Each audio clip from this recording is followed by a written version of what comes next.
there we go. Okay. So actually, that's not the mood, though.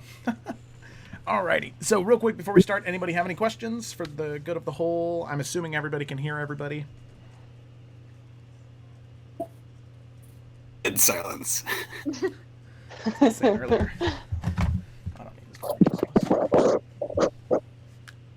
All right. Well then, I suppose if we run into any issues, we'll run into it along the way. So, let me just go ahead. I have a question. Oh, yes, please. Why is my shader pack not showing up in Minecraft? Can you fix this? I'm sorry. I do not have the ability to fix that. If I did, I would. You know. You asked if anyone had questions. Thought I'd throw it out. That's my bad for not being specific. That's okay though. No, you know, I'm as an educator, I'm always happy to answer any questions you might have, especially if I've already written out the assignment, and you were supposed to have read it, and you ask questions that were written answered out already. in it. Yeah, that's okay too. You know, I'm used to getting the same question 17 times. Legit. I imagine that's so much fun. It's a lot of fun. Oh, for fuck's sake. Oh. Sorry, my dog is doing something stupid. Okay. My roommate is trying to put in grass seed, so she fenced off part of the yard to keep the dogs out of it, and Luna somehow is on the inside and can't figure out how to get out. So yeah, the system's working great. Oh, dogs are amazing. Sorry, go ahead. Okay. Just going on a rescue mission. Alrighty, so... Lucy, you're back there too? What the fuck? Come on, dumbass. Come on. I am holding it up for you. Come on. I don't think she muted herself. Am I not muted? Oh, fuck. Nice. Oh, the good news is I'm done. Or 404, it's 404 in Eastern Standard Time. Oh, man. Yes, 404. That seems like a great time to start. That was really good. Thank you for that. That was awesome. Sorry. No. It was really... I legitimately mean it was amazing. Okay. There's no jokes there. All right, so... Are we underwater? We'll get there, all right? We're getting there. So... Last we left off, our intrepid group of adventurers, explorers, and dashing Librarians. rogues. Barbarians, yes. All of our... Librarians. Librarians. Yeah. Librarians and barbarians. I think it would be interesting to combine the two. The librarian barbarian. A sage barbarian. That would be what you'd be looking at. Yeah. Last we had left off, all of you had made your way from New Verdalka to Sunken City Bay, a pirate cove located on the southern coast of Efera, a hotspot of seedy behavior and pirates. You were given transport by Vera Tinkertop, captain of her ship, the Lucky Lady, and arriving there, you had to compete in a combat sparring to the death match between not only these different creatures, but also a giant manticore. Luckily, you were assisted by Tahir, a Cartesian man from a far-off country. And after the battle, you and him went your separate ways. After you did succeed in your fight, the leader of Sunken City Bay, the Slab King, as he's called, Zelex, gave you permission to leave the city to seek this final resting place of Berrimichi, this famed explorer. So, all of you, after Sayla is unstonified, you make your way out of the city and immerse yourself into the thick, dense, canopied trees and rainforest jungle that surrounds Sunken City Bay. One of the first things that you have to get over is how for some of you, disgusting it is in this uncivilized part of the map. The thick, dense, muddy rivers that, particularly the Morganax and Cyrus had quite a bit of trouble getting through, but eventually all of you made your way through these terrible trials and tribulations that the jungle possesses, and you start to get lost. You have a hard time finding your way through the thicket and the bushes and the trees, and mist begins to envelop all around you, and there's this spectral wolf that begins to approach all of you. And you eventually find that this wolf leads you to a grove, to Grandma Tala, Alex's grandmother, seeming a protector or spirit protecting this particular grove. And she says several things that for some of you just go over your head, talking about serpents and pain and something special about all of you, but some of you take it to heart, and some of you are uncomfortable with her trying to surmise or assume anything about you. You make your way from there to this tower that was depicted on the map that you were originally, that Sayla, Alec, and Cyrus originally found on that ship. And there are 4 figures there. 3 of them you kill with some disappointment from one of your fellow companions. But one surrenders his arms, a younger boy about the same age as Al, and he just doesn't want anything bad to happen to him. You get some information from him. Cyrus finds a book belonging to the larger man, detailing information about Charles and Jalissa and a third individual that only Cyrus recognized and chose not to share with anyone. So, you interrogate him for the information you needed, and then Morganax decides to let the young boy go. However, Sayla, knowing what she knows about seedy underbellies and people who work for the likes of Jalissa, she took the young boy's life, slit his throat, and he propelled down 15-20 feet to his death. There was a combat that broke out between Morganax and Sayla, and to call it combat is a bit of an understatement. In just this emotional rage, she shot an eldritch blast, knocking Sayla unconscious. Alec calms everyone and brings some order back and feeds a health potion to Sayla, and all of you make your way in after solving a riddle of sorts. The answer to the riddle being the white raven, oddly enough. You make your way down, and you see this beautiful display of light and algae and fish swimming all around you as you make your way through a walkway, seeing the sunken city. And eventually you walk into a large building that is not it is completely submerged under the water, but you are able to breathe the air around you. There seems to be some type of magical enchantment that exists here. The first thing you're confronted with upon getting into the sunken temple are these fish-like creatures hunting this toad, frog-like creature. They grab him with a net and pull him underwater, and as all of you make your way into a little alcove, you need a moment to breathe. There was a lot of tense action that happened just before this, so you decide to rest. You take a short rest, reflecting on the information and knowledge that you have gained in this short journey so far. The tumultuous events that have happened in the past several days for all of you have filled you with more knowledge than you feel like you would have gotten in a year of study in a library. Your rest is ended quite abruptly as you all sit and breathe and not really talk at all. You can hear the sloshing of water in front of you, and there are these 4 fish-like creatures that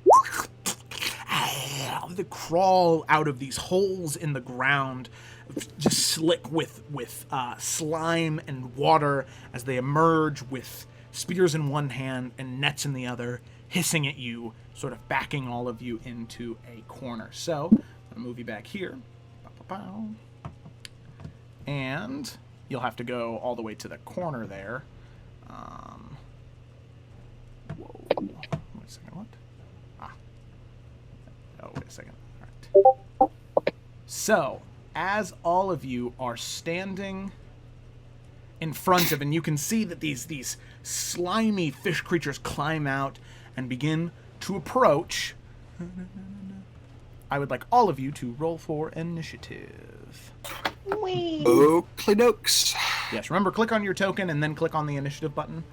They don't look like they want to talk, right? I mean, you could try to talk to them if you wanted to. You can see, though, however, moving directly from where you are straight forward, and then it seems around a corner there are these blue glyphs glowing on the ground that seem to lead down the hallway into the right. They're the same glowing color as what Alex's tattoos seem to be right now. So, let me... and then we'll see what this sounds like. Ooh, yeah. Okay. So then we will go ahead and sort numerically. Okay, well, hey, look at that. That is, it's nice for a change, Cyrus. I'm glad to see that you're up at the top of the initiative. Yeah, I know. Yay! Maybe level 3 was all you needed. Okay. That's just it. So, alrighty. So as we start off, immediately as they sort of begin climbing, pushing themselves out of the water, we start with Sayla. What would you like to do? So you are currently behind Cyrus and nestled in between Morganix and Alec. I hate to be the bearer of bad news, but I went from able to see to not. Now it's all back. Oh. I've noticed that it does that for me too. I just have to like click on my token and like move her slightly. And budge it very slightly. Okay, yeah. okay. Yep, that worked. Okay, cool. Awesome. So I'm right. Yeah, so you're nestled in between those three. You can see one about 5, maybe 10 feet to your right, and then there is one in front of you that is in front of Cyrus, maybe 10 or 15 feet. Nice. Okay, so I think I'm gonna go for this guy, since he's right there and he's clear line of sight. Okay. Guess I'm gonna shoot my bow at him. All right, go ahead and roll that attack. Time you shut your bow, turn this down. Oh wait, no.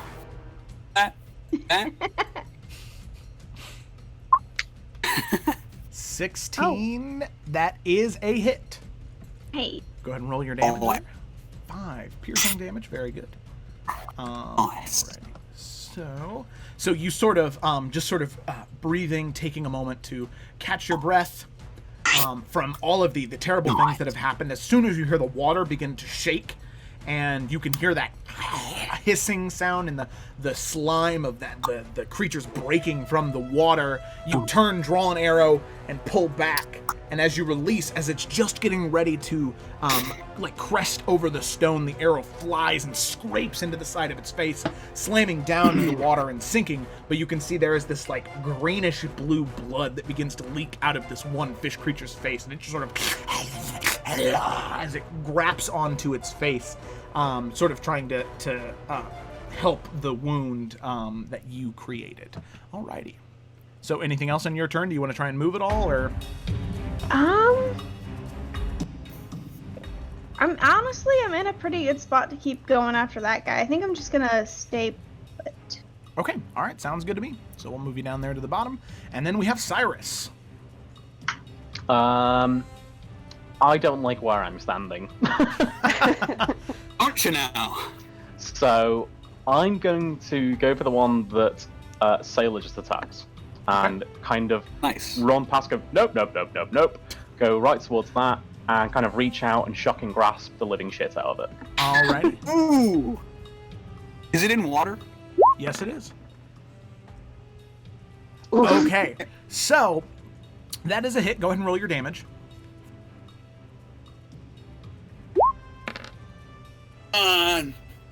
Not bad. Okay. Bad at all. All right. So you can see that it has this like gelatinous slime over it. And as the arrow like flew past its face and like cut into it, as you like run over, charging the lightning in your hand, you can see that slime begins to like move to close over the wound. However, as soon as you reach with the shocking grasp and discharge the electrical energy, all of that slime, it just runs through it, shatters and cracks the slime, flinging it off onto the wall and back into the water. And you can see now that it is, there's no slime on it anymore. Alrighty. There we go. Okay. Anything else? I kind of want to run back here, but that would provoke an AO, wouldn't it? Yeah, I mean, if you like stayed right here, like on the edge, it wouldn't, but... I'm going to do that then. I'm going to kind of like stay at the edge of the water. Okay. Yeah, okay. Further away from the rest of them. I'm just going to shout out as well, like before Figgy, I was like, I'd advise not going in the water. Okay. All right. That is very good advice. I was just gonna say, all right. So beginning of your turn, you yell out, all right, and then what are you doing? Oh, sorry, I was just jamming. Attack with the crossbow I had out. Pretty sure I had it out. I think so, yeah, as you were taking your watch. This one then. Why not? Okay. The one that's already been hit? It won't have disadvantage, right? No, you are not within 5 feet. Great. Okay. I'm gonna do that minus 5 to the act, plus 10 Okay. to the damage. Sure, I don't know because I don't know how much hit points this guy still has left, so I don't know. Go. 16. That is no, it's an 11. 11. An 11 does not hit. So you try and take a moment Okay. to bring your shot, try and aim it a little more as the slime is discharged and broken off of it. But the one Kuatoa standing next to you is able to smack at you with its spear with the blunt end, and your shot goes flying into the water. Oh and no! Is lost forever. Unless you want to go into the water to get the bolt, it's up to you. Probably not gonna do that. Yeah. Okay, let me just okay, now I have that many bolts. Okay. Is there anything else you want to do? Move at all? Well, I'm not gonna risk moving. Well, actually, you know what? How much do I trust my armor class? That's a great question. 16? Well, you know. It's not that bad. It's not good. Not bad. It's not the best. Wait. Okay. You know what? I'm going to chance it. Okay. Actually, no. I don't really have any place to move, so. Okay, so you're just gonna stay there? I'm just gonna stay. I'm gonna just bonus action reload. That's it. Okay, all right. Let me double check something here real quick.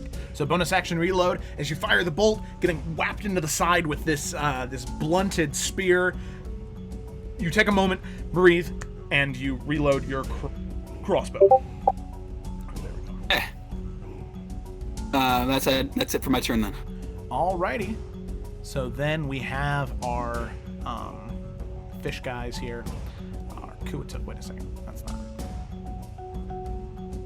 There we go. All right. So we have them, and so actually the first one is the one that like whapped you with the spear. He's gonna go ahead and go from there into an offensive thrust towards you, just with one hand because he is holding onto the ledge with the other.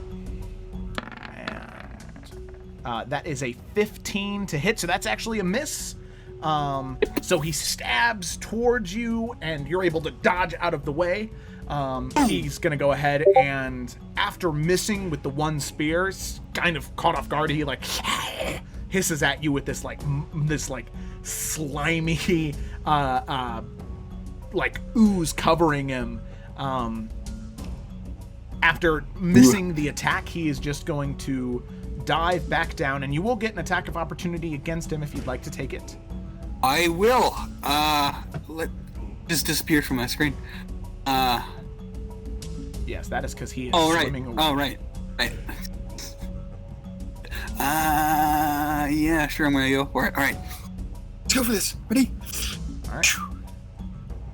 Okay, Ooh. so because he is within 5 feet of you, that is with disadvantage since you're taking a shot at him. Nice. Okay, so 21. I'm not doing the, I didn't say I was doing the thing before. Okay, does a 21 hit? Okay, so...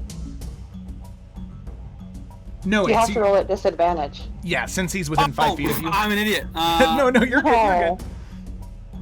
Does a 17 hit? 17 does hit. So go ahead and roll your damage. Okay. Because I was like, because I'm pretty sure that a disadvantage is an effective -5. I'm pretty sure. Remember though. Yeah. Okay, Well, so 5 piercing then. So 17 does, and the 5 points of piercing damage. So as he dives back down, you are able to shoot him, and it just sort of scratches along his back and creates this ooze of like that greenish blue blood that just begins to like float up and creates this small little cloud where he once was. So you do not see where he is headed to, but you do know that he is not there anymore. All right. Okay. So then we have one more here who is going to climb the rest of the way out. And, ooh, man. Is just going to dive into the thick of it. Yep, just going to run up to you. Al. Okay. Took a shot. Get right up there. And is going to... I do need to disable something real quick, though.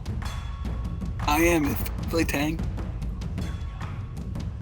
Alrighty, that's more like it. So it's gonna thrust it. Yeah, a 20 does hit. Yeah. So then, Oh, gee, does a 20 hit? and then that is 4 points of piercing damage as he Okay. brings the runs up, spear in both hands. He takes a solid step on the ground, and you can see as you watch him trying to get an eye of his footwork, as he firmly plants his foot down, the water comes and gives him an even firmer stance and just sort of grows around his foot into this solid rock-like slime. And he's just able to better stand still and make the thrust towards you. Okay. So there is that. And he only gets one attack. That is it. So then we have Morganix. What are you doing? So... Oh, also, to answer the question, I'm just whispering all of my rolls to myself as not to pollute the chat with everything. Gotcha. On my screen, I'm not seeing a bubble around me. I'm seeing kind of a weird space. I can't see anything that would be to the left of me. Is that normal? To the left of you? Yeah, right here, it's just black.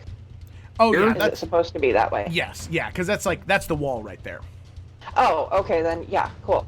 Then I'm just I got the clearest shot on this one, so I'm Eldritch Blast him. Oh, yeah, Eldritch Blast. All right. Oh, yeah. Let's see if that hits. Boop. Bump, bump, bump. That is just a hit. Go ahead and roll your damage. And it is a +4 to my damage. Oh, all right. Minus Not 14. Very good. Alrighty. So as you charge off the Eldritch Blast, which you can see is this this swirling concoction of purple smoke. Eventually it coalesces into this solid beam that slams into the Kuatoa, who is just now coming over. Similar with the arrow that flew into the other one, you throwing the Eldritch Blast in this one knocks it in the face, and it kind of splooshes back down into the water. But you can see it just begin to crawl back up towards you. So it's not dead yet, but it does not look good. Oh my god, that is loud. All right. Preemptive bonus action. I'm gonna preemptively summon the Hexblade. Okay, so you Just in caseies. Yep, you summon it, and you can see that like solid metal rod with that beam of purple smoky energy coming out of it, and that same comforting but so uncomfortable voice says, "Well, hello there, darling." And the chuckle just sort of dissipates like fog leaving a room. Okay, so that is the end of your turn, and that brings us to Alec. What are you doing? I will rage. Okay. So why not? Feel grumpy. What does your rage look like? I would say, like I said kind of before, a very like primal looking fierce like jungle cat. She's very focused, and it's like her eyes kind of glow, and she just veins in her body are like pulsating, but she's not like, I don't know, it's not like Uncle George. And yeah, no. She just becomes hyper focused. She's just going to start over here.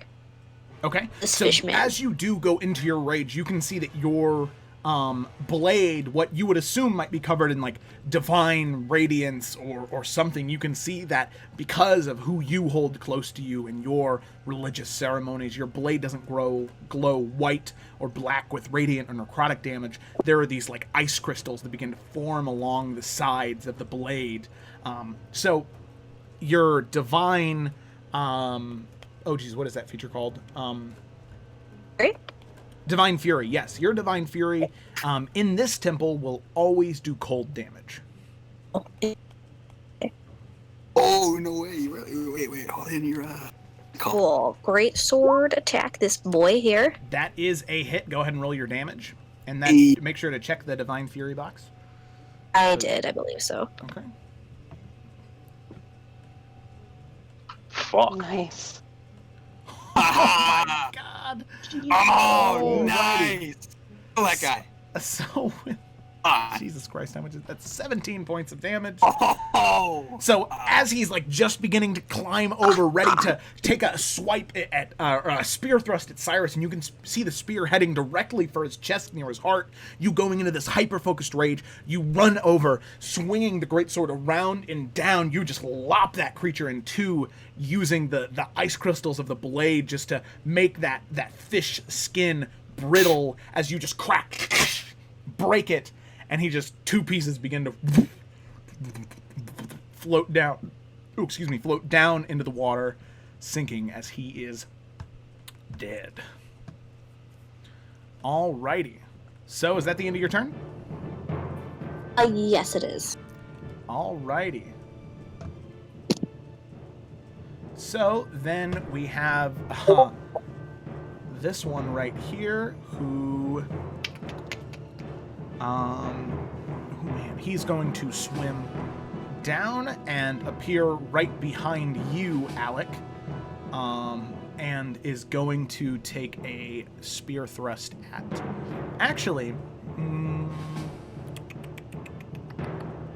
Bring it. Oh, shoot. He is going to. Let me double check something here real quick. Oh, no. Look at the map, guys. I'm flanked. He's going to go ahead and take a net. He's going to throw a net at you. Ooh. Good. So that is a 22. As he throws the net on top of you, it falls and sort of like catches your arms like after the swing and sort of wraps around you. And it's not only the net on top of you, but it's also covered in this like sticky slime that makes it hard to move any way, shape, or form. So you are currently restrained. So you have a really hard time moving around, and it's not looking great for you. So that is going to be the end of its turn. Well, it's going to throw the net, and then it's going to dip back down underneath the water. Oh, it's so annoying. If you would, you can take an attack of opportunity, but it would be with disadvantage. Me? I will try to with disadvantage. Okay. Do it now. No, does that hit? 13? That just barely hits, yeah. Alright. But I wouldn't get Divine Fury with that. I am raging, no. Yes, so make sure to uncheck the Divine Fury box. I did. All right. Those natural That's so ones, funny. though. So after you slash through the other one, breaking through and cracking it into pieces, the net comes up on top of you as you have and then you get like a reverse grip on your blade as the net falls down.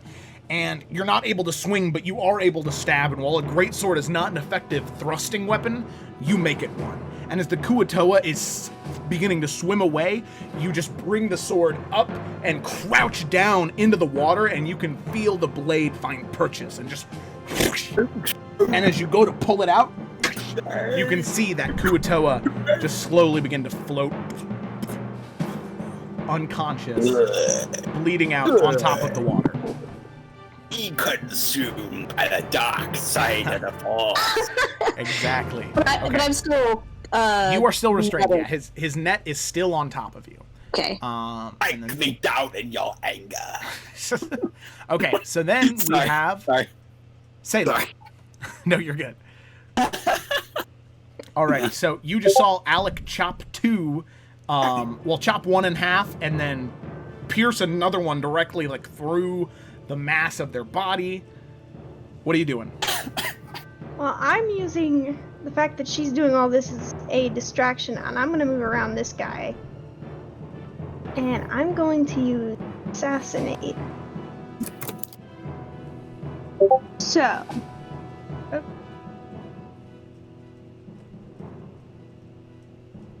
Oh.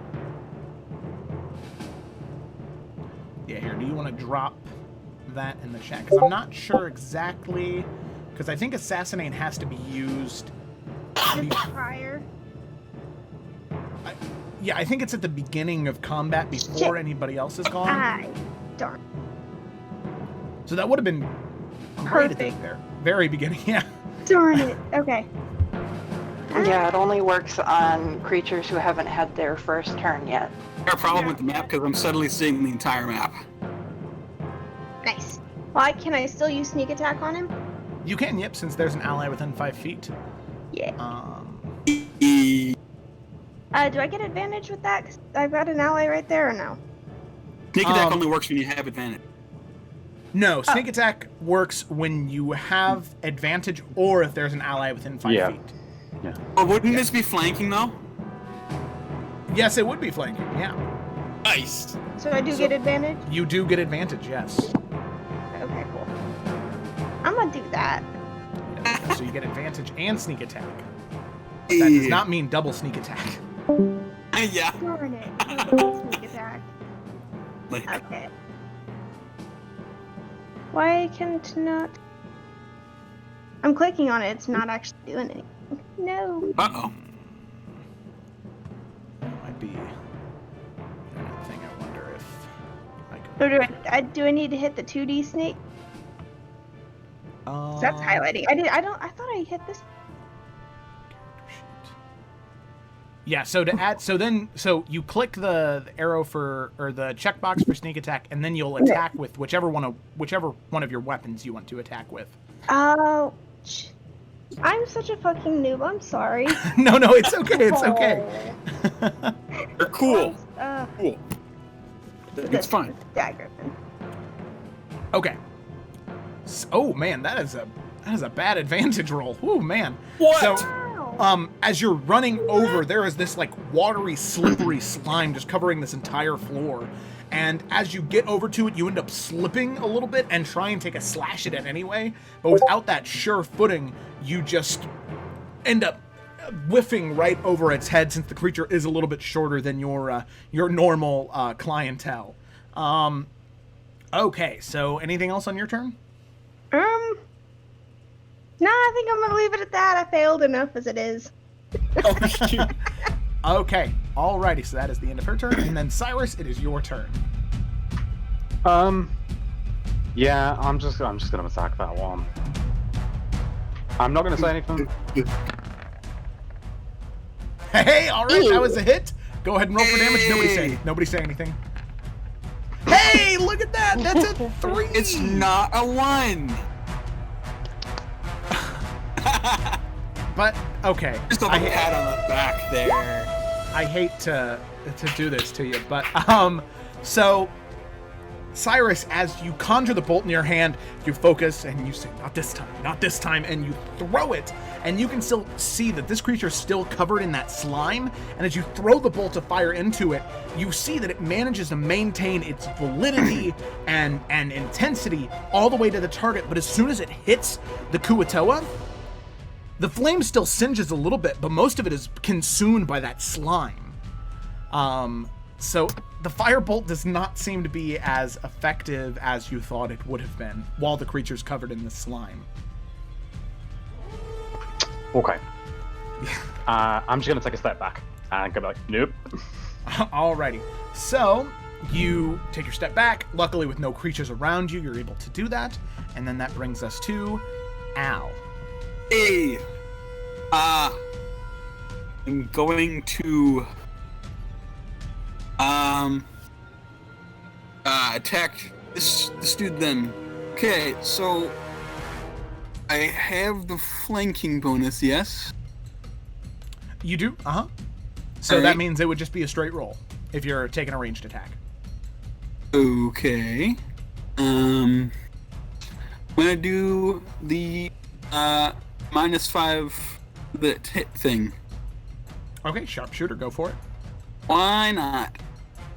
Go. I think. Wait. 13. Math. A 13 hit. 13 does hit. Go ahead and roll your damage. Nice. Ah, okay, 23 freaking damage. Yeah. So, as you are, as Sayla is kind of distracting it like throws the spear up to knock her off her balance some more. As soon as it turns around to you, the bolt is right just in between where its lips are, and you fire and the bolt just flies through, and the Kuatoa just and slips on the water and falls down there.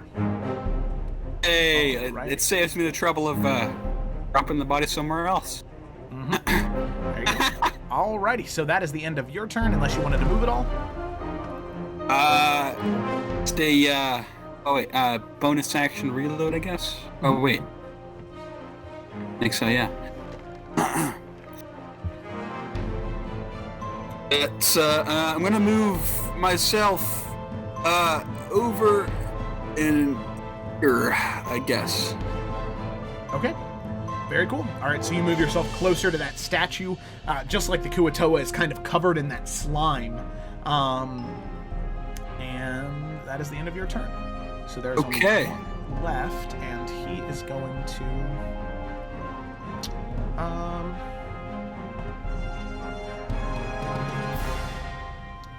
Okay, you know what? Yeah, it's like, come on, I'm taking enough damage for the whole. Here. So he is going to pop up. Well, actually, you know what? He's going to come over here. Are these like multi-connected things? Are they like all connected so like one could pop in one end and then pop out the other? It seems like it. Yeah, it seems like underneath all of this flooring there is like a running current of water. Oh man, that sucks. So Well, sucks he's for us. It's great for you. So he's gonna go, and that'll be the end of his turn. That one is Ed. Morganix, what are you doing? Comes to your turn. You never saw that other one pop out, and the other Right. three that were here are dead. I'm You know, we gonna could run book up it. to Alec, and I'm going to try to get that net off of her. Oh yeah, good idea. Oh, thanks. Okay. So Perfect. with Alec's turn, right after yours, do you just want to give her the help action so that way she has advantage on her check? Sure. Okay. All right. So use the help action, hexblade in hand, or unless you wanted to like just attack the net with the blade, that's up to you. Attack! Well, I don't want to risk hurting her. That's a good idea. Okay. All right. So Luckily, you begin to lift the net up towards the bottom, and you can see almost like suction cups on like a squid or an octopus. Gross. The net just kind of like suctions to her skin, so it still is a little bit harder to pull it off, but... Yeah, I might use the tip of the blade to try to, like, pry it up. Okay, very cool. So, yeah, you just try not to get your hands too close to it because you don't want it to get stuck to you either. Yeah. So then, Alec, it is your turn. Okay, What would you like what do I roll to try to get this net off of me? It would be an athletics check with advantage. Lovely.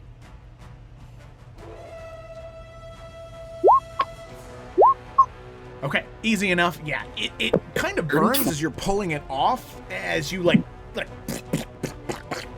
rip it off of your skin. And you eventually do, with the help of Morgonix, you end up peeling it off and sort of ripping it off in other places as you're still in your rage. But using your action, you get it off. Anything else you want to do? And I see no other creature. No, it seems like they are all dead.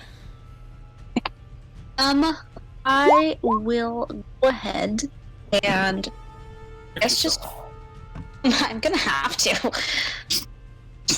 Anyway. Right, that was gonna make a bad joke. Okay, I'm just gonna like hype myself up, like deck myself in the face. Okay. So you take 1 point of damage plus your strength modifier divided by 2.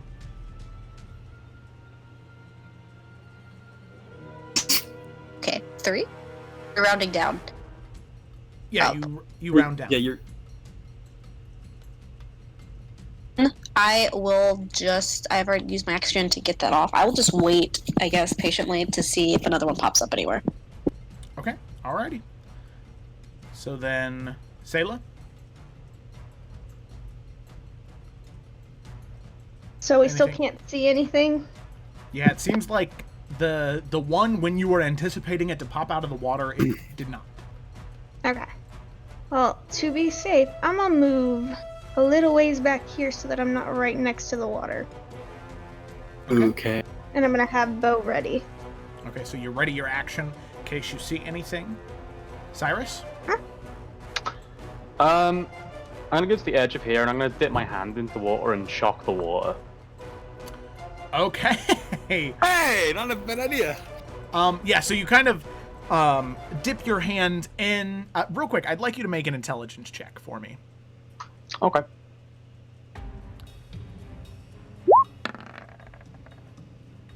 Okay. Yeah, so you dip your hand in. Go ahead and roll an attack and roll damage for Shit. Shocking Grasp. It's water. Yeah, that hits.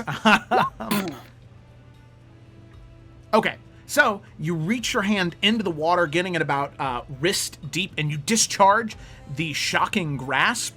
And as soon as you discharge it, you think, oh, fuck, maybe I should have held it out above the water.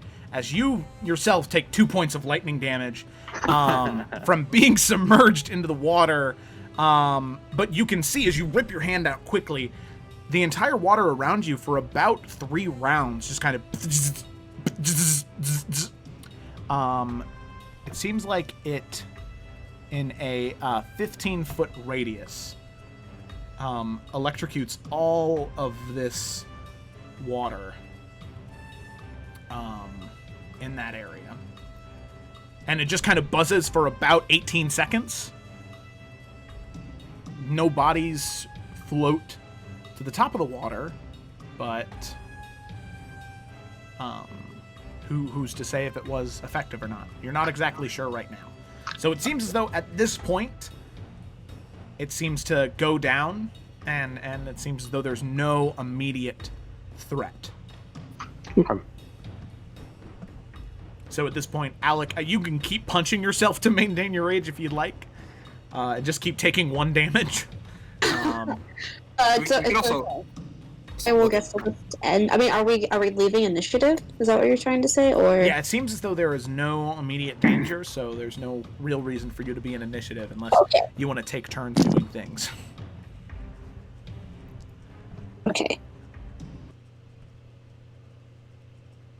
And I will end my rage. It's like Alrighty, so you all take a moment to breathe. You see that there are, all you can see right now is one floating dead of these fish creatures, which I'll go ahead and make it so you know the one dead one. The rest of them seem to be either sunken or the one just kind of disappeared. So that is the one who is currently just kind of floating on the pool right there. Are they wearing anything, or are they just fish people? I mean, they're wearing like pieces of what looks to be like kelp and like little bits of wood and some like patchwork, like linen, and with some like waterlogged pieces of leather. Definitely not uniformed armor or anything like that, but they're not naked. They are wearing something. Probably no point in looting them then. You could probably get a sick fish bone if you wanted to. Nah, I'm good. So after a moment, it stays there for a while, but it seems as though more blood begins to leak out of the back, filling it. The creature becomes more and more dense and sinks further and further down into the depths of this temple. Is it a good idea that we just follow these runes? I mean, I can't see water down there, and I mean, I don't want to be near this water anymore. I think that's a good idea. Okay, so yeah, you can still see Alec's tattoos are like glowing. And Just like looking at this very quizzically, and then looking at the runes on the floor. it's the same color, same hue. Is it the same color like the wolf puppy was glowing? Or not puppy, but all dogs are puppy. Yes, the wolf puppy. Cyrus, oddly enough, as you do, she's like cold, like in between a cool breeze and like a chilling wind, like right in between there. What? Wait. He said Al. Alec, sorry. Oh, Pokes Al. Okay, my bad. Oh, well, this is new information, though, as well. So, Alec, as you are feeling yourself, Cyrus, Alec feels fine. He's kind of slimy, but yeah. I guess we go this way. And she's like straying towards the runes. Are you like runes? Is that what they are? Oh, sounds like boss music to me. Yeah. It was like, I disabled a trap down here, so we need to be careful and aware for more. I'm going to make a conscious effort that I'm going to ready a dodge action whenever I'm passing pools. Like, at least around here. Okay, very, very good idea. Samesies. Okay, so all of you then, I'm assuming, take extra precaution and safety as you are moving throughout the halls. Can I check for traps, like down this hallway? Yes, go ahead and make an investigation check. Please do. I read what like inscriptions that are glowing, or like a language I know. Yes, they are your. Oh, your. God. So, Sayla, you don't see anything. As you're sort of scanning ahead, you're trying to keep an eye out for a similar trap that was laid before, and you don't see any strings on the floor, you don't see anything hanging, so you assume it's fine. So, Alec, as you're looking at the runes, they are familiar to you. They're, it's the same phrase over and over and over again. Each one of these lines is just that phrase. It says, surrender your arms to Itashi, which, Itashari. Itashari, which is the primordial embodiment of water. Okay. I you would can be see- able to read that too with my Eldritch thing. Yes, you would. These ones would be fairly easy to read, unlike the old dead language, which now that you've seen it a few times. Sorry, what was that? Couldn't she also like read all the runes? Is that possible? Yeah, that's what I was just saying. So Oh, she right. can I read mean- all of these on the ground. I was just saying that the stuff that was on the map originally was a little bit harder because it was a dead language and one that your patron was not familiar with. But it seems as though your patron is familiar with this one and is able to read them quite easily.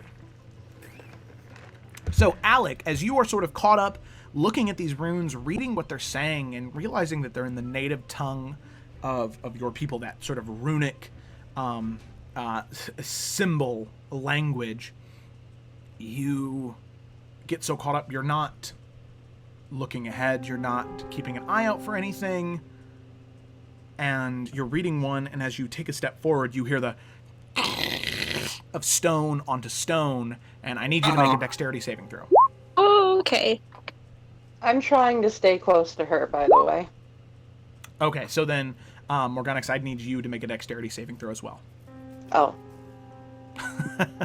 Well, You I'm meant- still doing it. You meant Alec, right? Yeah. Okay, all right. Oh, I guess both. Yeah, both of you. Okay, so that is a failure for both of you. Uh-oh. So, each one of you, as you hear that stone depressed, you try and dodge out of the way or duck, but all around the hallway. So not exactly where you are right now, Alec, but just a little bit back, about wrong Right. token, about right here. Okay. Let me, as the stone depresses, that 10-foot area right next to all of you, the walls, you can see there are small slits in them. And there is just this firing of 4 or 5 different arrows out of each side. And you try your best to dodge out of the way, but it's just not enough, as each one of you are hit with a hail of arrows and take 5 points of damage each. Oops. However, you can see, though, as you go to take a step forward when you tried to dodge out of the way, the stone does not come back out. It seems like this was a single fire mechanism. So you triggered the trap safely, or you triggered the trap for your friends. Thank you. Didn't I say to let me go forward and check first? I thought she did that already. I checked this hallway. Sorry. Okay. Speaking of that hallway, Al is going to, look in the hallway around this corner here. But what does Al see? Besides, map stuff. So looking down, you can see that there are several more corridors and hallways, and I mean, you can see that where there was once like solid stone floors with maybe some beautiful stonework and tapestries, most things are just kind of scattered and ruined in this building. There's nothing really that catches your eye. I mean, there's a small alcove to what would be, the right of Al, like right over here. Yeah. That is seemingly full of water, but I mean, you kind of know what alcoves full of water mean already, just being in here for such a short time. Okay,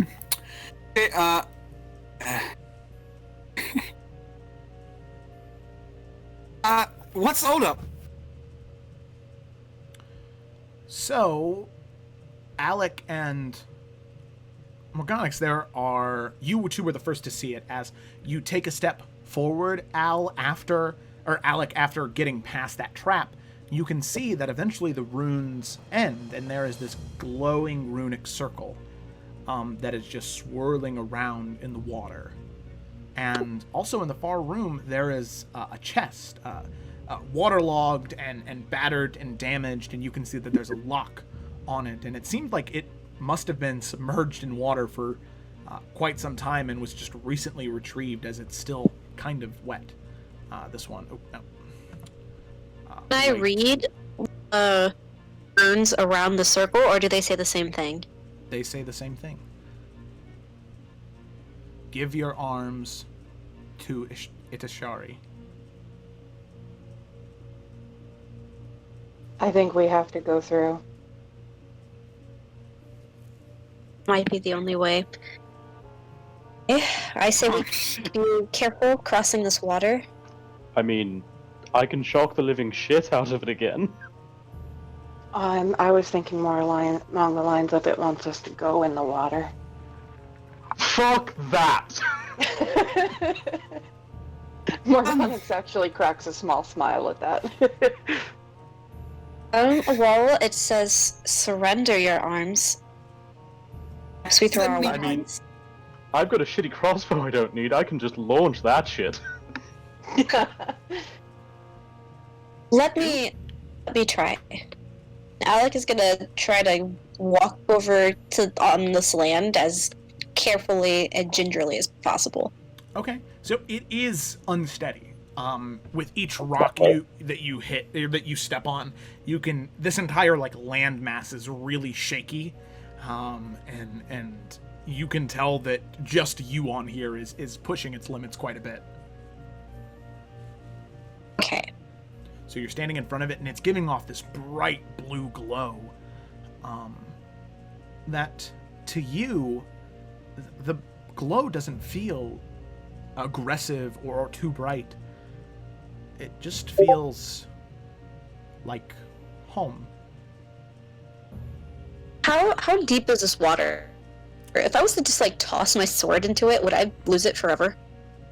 I mean, the water is pretty deep. I mean, you could always swim in to go get it.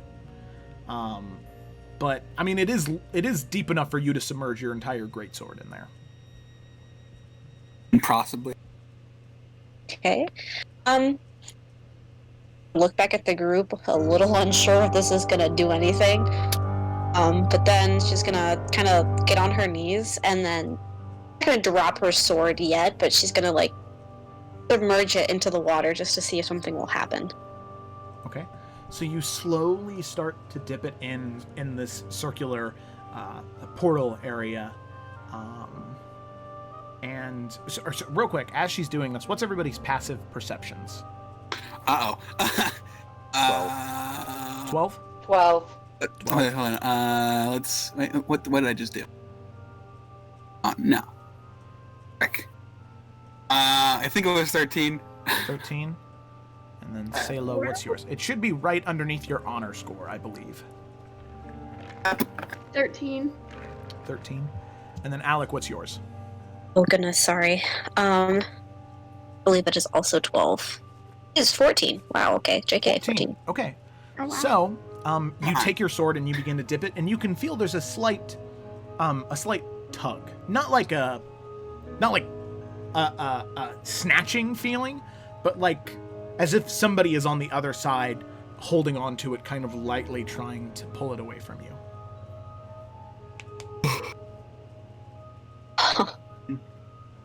I see anything down there?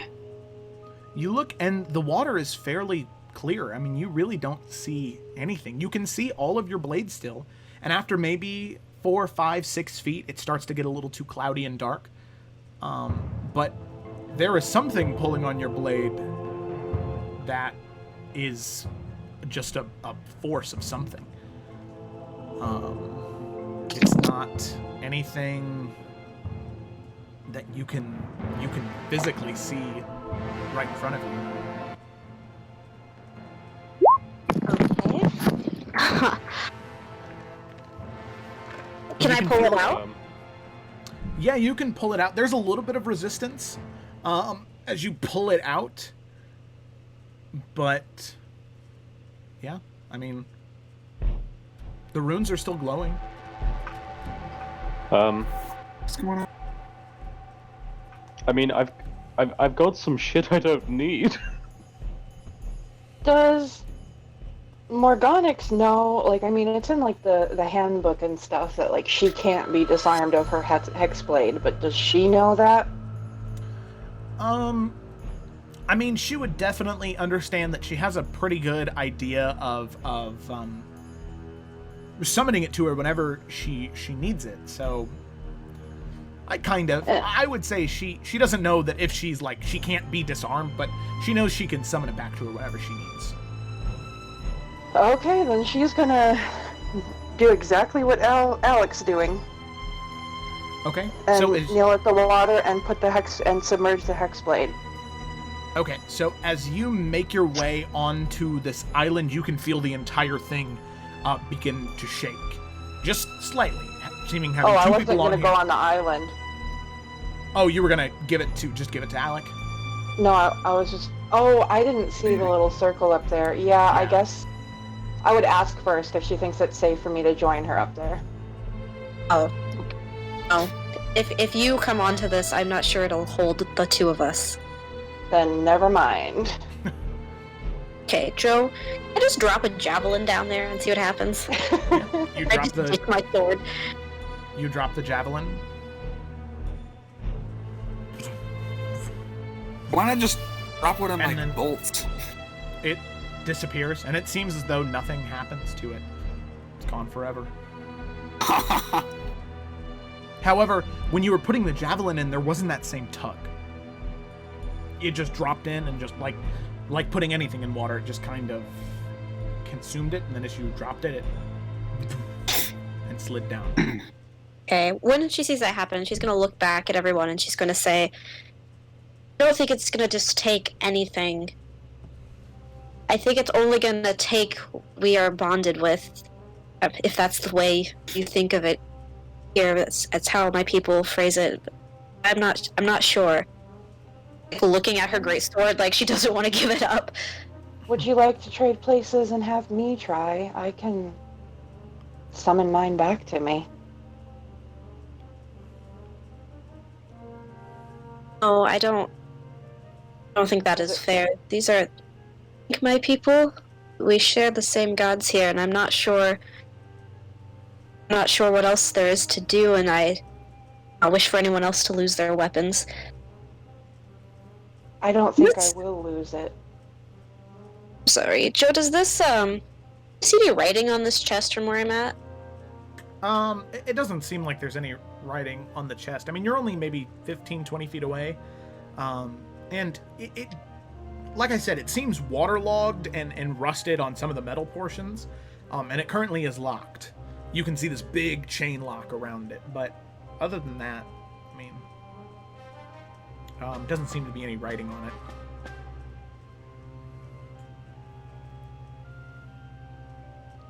I give Al like half my crossbow bolts because when am I ever using them? Oh, what? I'm just giving you 10 crossbow bolts. Oh, hey, nice. Okay. So kind of Alec, I understand if you feel like this is a connection to your people and that it has to be you, but I'm willing to try. This weapon comes back to me whenever I want it to. To try. While Right. they're talking about that, is it okay if I come over here and try to pick the chest? yeah, do you want to try and go across the island, or are you going to try and jump the entire gap? Because right now the island seems very shaky with just Alec on it. Ah. So you could try and jump the entire gap if you want to. Screw it, I'm gonna try and jump it. All right, make an acrobatics check for me.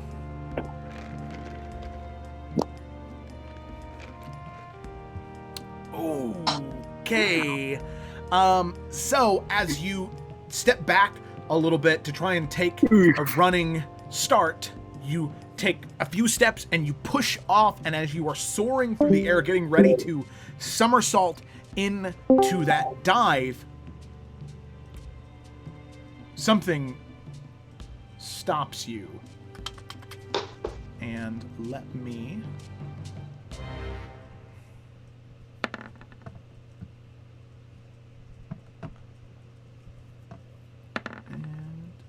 Okay, so as this, as you're jumping, you feel something stop you, and as the rest of you look, you can see a net fly out of the water, wrap around Sayla, and then pull her down into the water. So, go over here.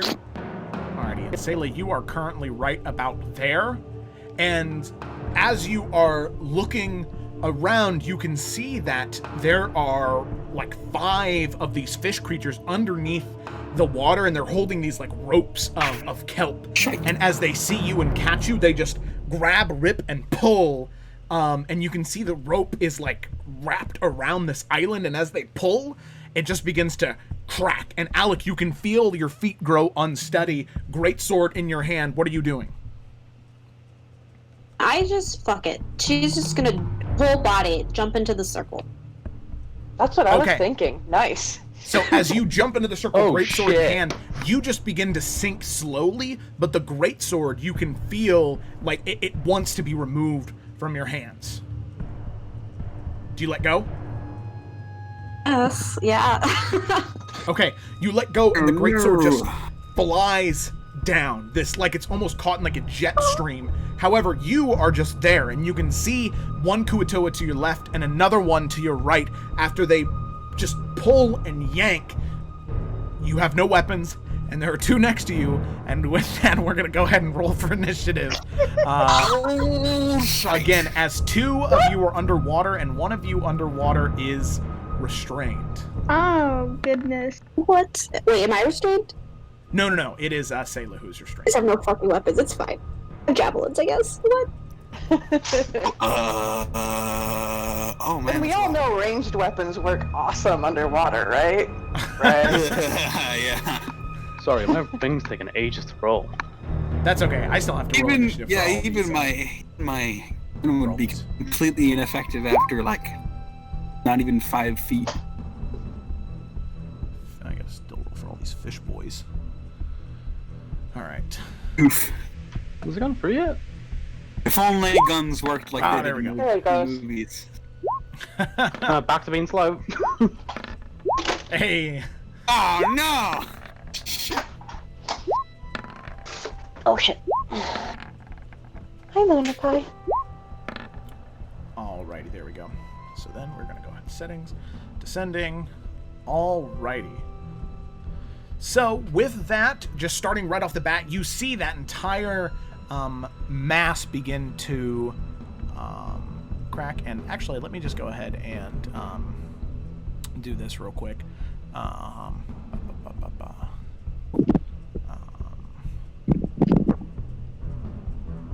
What I can do is, ooh, yikes, ooh, yikes, that's not good.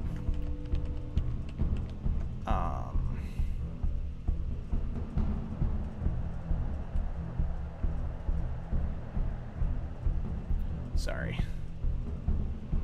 Hey, there we go. All right, look at that. All right, so that is now all water.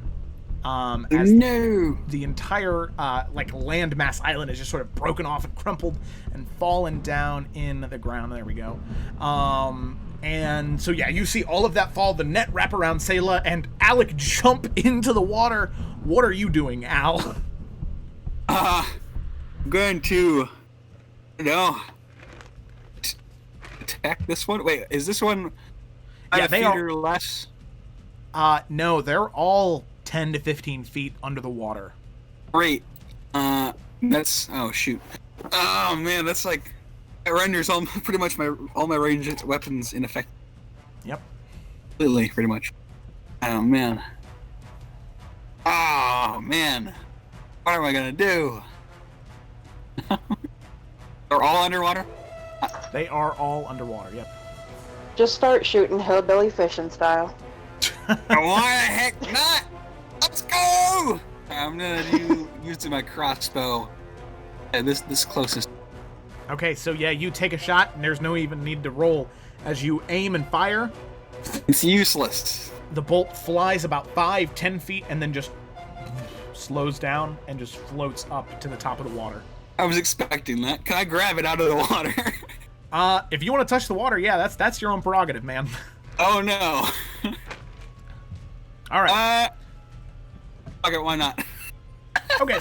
Yeah, easy enough. You grab it. There's not the water's not pulling you in. It's not sentient. Yep, you got it. You put it back in your crossbow Great. crossbow holder. Yep, Alrighty. The end of your turn. I'm going to. I don't know. I'm gonna like walk, sidestep across the water, or across the platform over here. Ledge right there. Here. Okay. Just kind of like, and just kind of like have like a questioning look. Just a look on my face. Alrighty, so then that is the end of your turn, and that brings I should have read it and I should have used the ready action. That's all good, you know. What can you do? Alrighty, so then these two. So first up is him. He is going to swim up towards the ledge here, and he is going to go ahead and take a spear attack at you. That is a 17 to hit. And that hits. And that is 4 points of piercing damage. Okay. And then he is going to go from that thrust, and he is just going to swim right back down into the water. You do get an attack of opportunity against him as he does break. Wait, hold on. I don't think that. I don't think that can do that with ranged weapons. Anyway. Oh, attack of opportunity? No. Oh, yeah, that's right, because you have the crossbow in your hand, so yeah, you can't. I don't believe, yeah. All right, so he just comes up to you, thrusts the spear at you. You're able to dodge, and it just kind of scrapes the side of your arm, but you can start to feel that stamina be drained from your body as he just dives back down into the water and swims deeper away from where your crossbow bolts can hit. Okay. So then we have this one here who is right next to Al. And Alex, since you are under the water, he's going to take a two-handed spear attack at you, but because he is underwater, he has advantage. So 15 does hit because your AC is 14, correct? Oh. Yeah, my AC is trash, so yes. Oh. Now I have no weapon. This is a great day. Oh, yeah. All right, so that is 4 points of piercing damage as he stabs into you with this, like, razor-sharp precision. Seeming being underwater is where these creatures thrive. As he stabs into you and pulls back, he just sort of hisses at you, and there's this, like sonic, like, echo wave of the air escaping from him. That will be the end of his turn, though, as he's just going to kind of get closer to you. All right, so Sayla, we now come to you. You were stopped in your somersault across the gap with a net being pulled down into the water, and pulled down into the water, and there is this Kuatoa who's got you wrapped up in a net and a spear ready to thrust into you. What are you doing? So you're currently restrained. Okay, so disadvantage? Yeah, so disadvantage on any melee attacks. You cannot move at all, and let me get here real quick. There we go. Am I able to try and cut myself free with my dagger? Yes, you could. However, that would be your action. That's fine. I'm gonna try that. Okay. So just go ahead. dagger like normal? Yeah, go ahead and roll for an attack with disadvantage. Oh, fine. Forgot the disadvantage. Okay, still that is good. Go ahead and roll your damage now. Okay, that is good. So as you begin to try and cut away, you're able to like wrap around and cut parts of it, and you make really, really good progress, but it's just not enough yet to cut and break you all the way free. It's close, but you're still just kind of restrained, dagger in hand, trying as fast as you can to cut through these things, but just not enough yet. Sweet. Okay. All right, anything else? Oh, well, I guess you're restrained. All right, so that is the end of Sayla's turn, and then Alec, it is your turn. One fish humanoid on your left, one on your right. What are you doing? Your sword is like flying and just in a jet stream away from you. What you doing? I guess I just have to use a javelin instead. So Okay. she's just gonna try to wield it as though it was a sword of sorts. It's really not good that I am surrounded on either side. Wowie wowie. I guess what I'm gonna do is I'm gonna swim around this guy. Obviously, I'll get attack of opportunity from boy over here. And that's a 12 and a 13, which both are a miss. Oh, that's surprising. Don't mess me up, fam. Okay, then I suppose I will try to rage, of course. My last rage, wowzers. Oh, wait, Not in a good spot here today. You don't have 5 HP, right? That does not sound right. No, I don't know how that happened. It was at 25. Okay, yeah, go ahead. I was like, that's not right. Oh, Not yet. oh, it's fun, guys. No. Not yet. Okay, and I guess I'm gonna try to stab him with my yield javelin. I'm just gonna roll this. I'm not throwing it. I'm just using it. But I'm gonna click jab. Is that okay? Okay. Yeah, that's totally. It's the same thing. Okay. So regardless, that is a hit as you go and like thrust it into it, trying to use it as best as you can as a spear. And it seems as though trying to like match what they're doing. Real quick, are you raging again or are you not? Yes. I'm sorry. I don't know if you caught that. That's my last rage. I am raging. Okay, alrighty. So you use your second rage of the day, and you, ripping the spear, you thrust it into it. It is a hit. Go ahead and roll your damage. Wrecked, boy. Woo. Okay. Get Rick. Hey, alrighty. So, I don't know if the other one took its attack of opportunity on me either. it did. It rolled a 12 and a 13, Right, which yeah, are both a okay, miss. sorry. Yeah. Yeah. So as you bring the spear back and around, or the javelin, you thrust it in it, sort of mimicking the same movements that it did with you. You end up thrusting and piercing it through the front of the face, out the back of the head, and withdraw the javelin as the creature just slowly begins to float down deeper into the water, dead. Congratulations with your 16 points of damage. Alrighty. Hey. Can I continue to swim and get myself back onto the sludge the rest of my movement, or? Yes, I would say that is definitely possible. Okay. So yeah, and then you climb back up on there. I'd say right now you're prone on the ground. Okay. Right here, having just climbed out.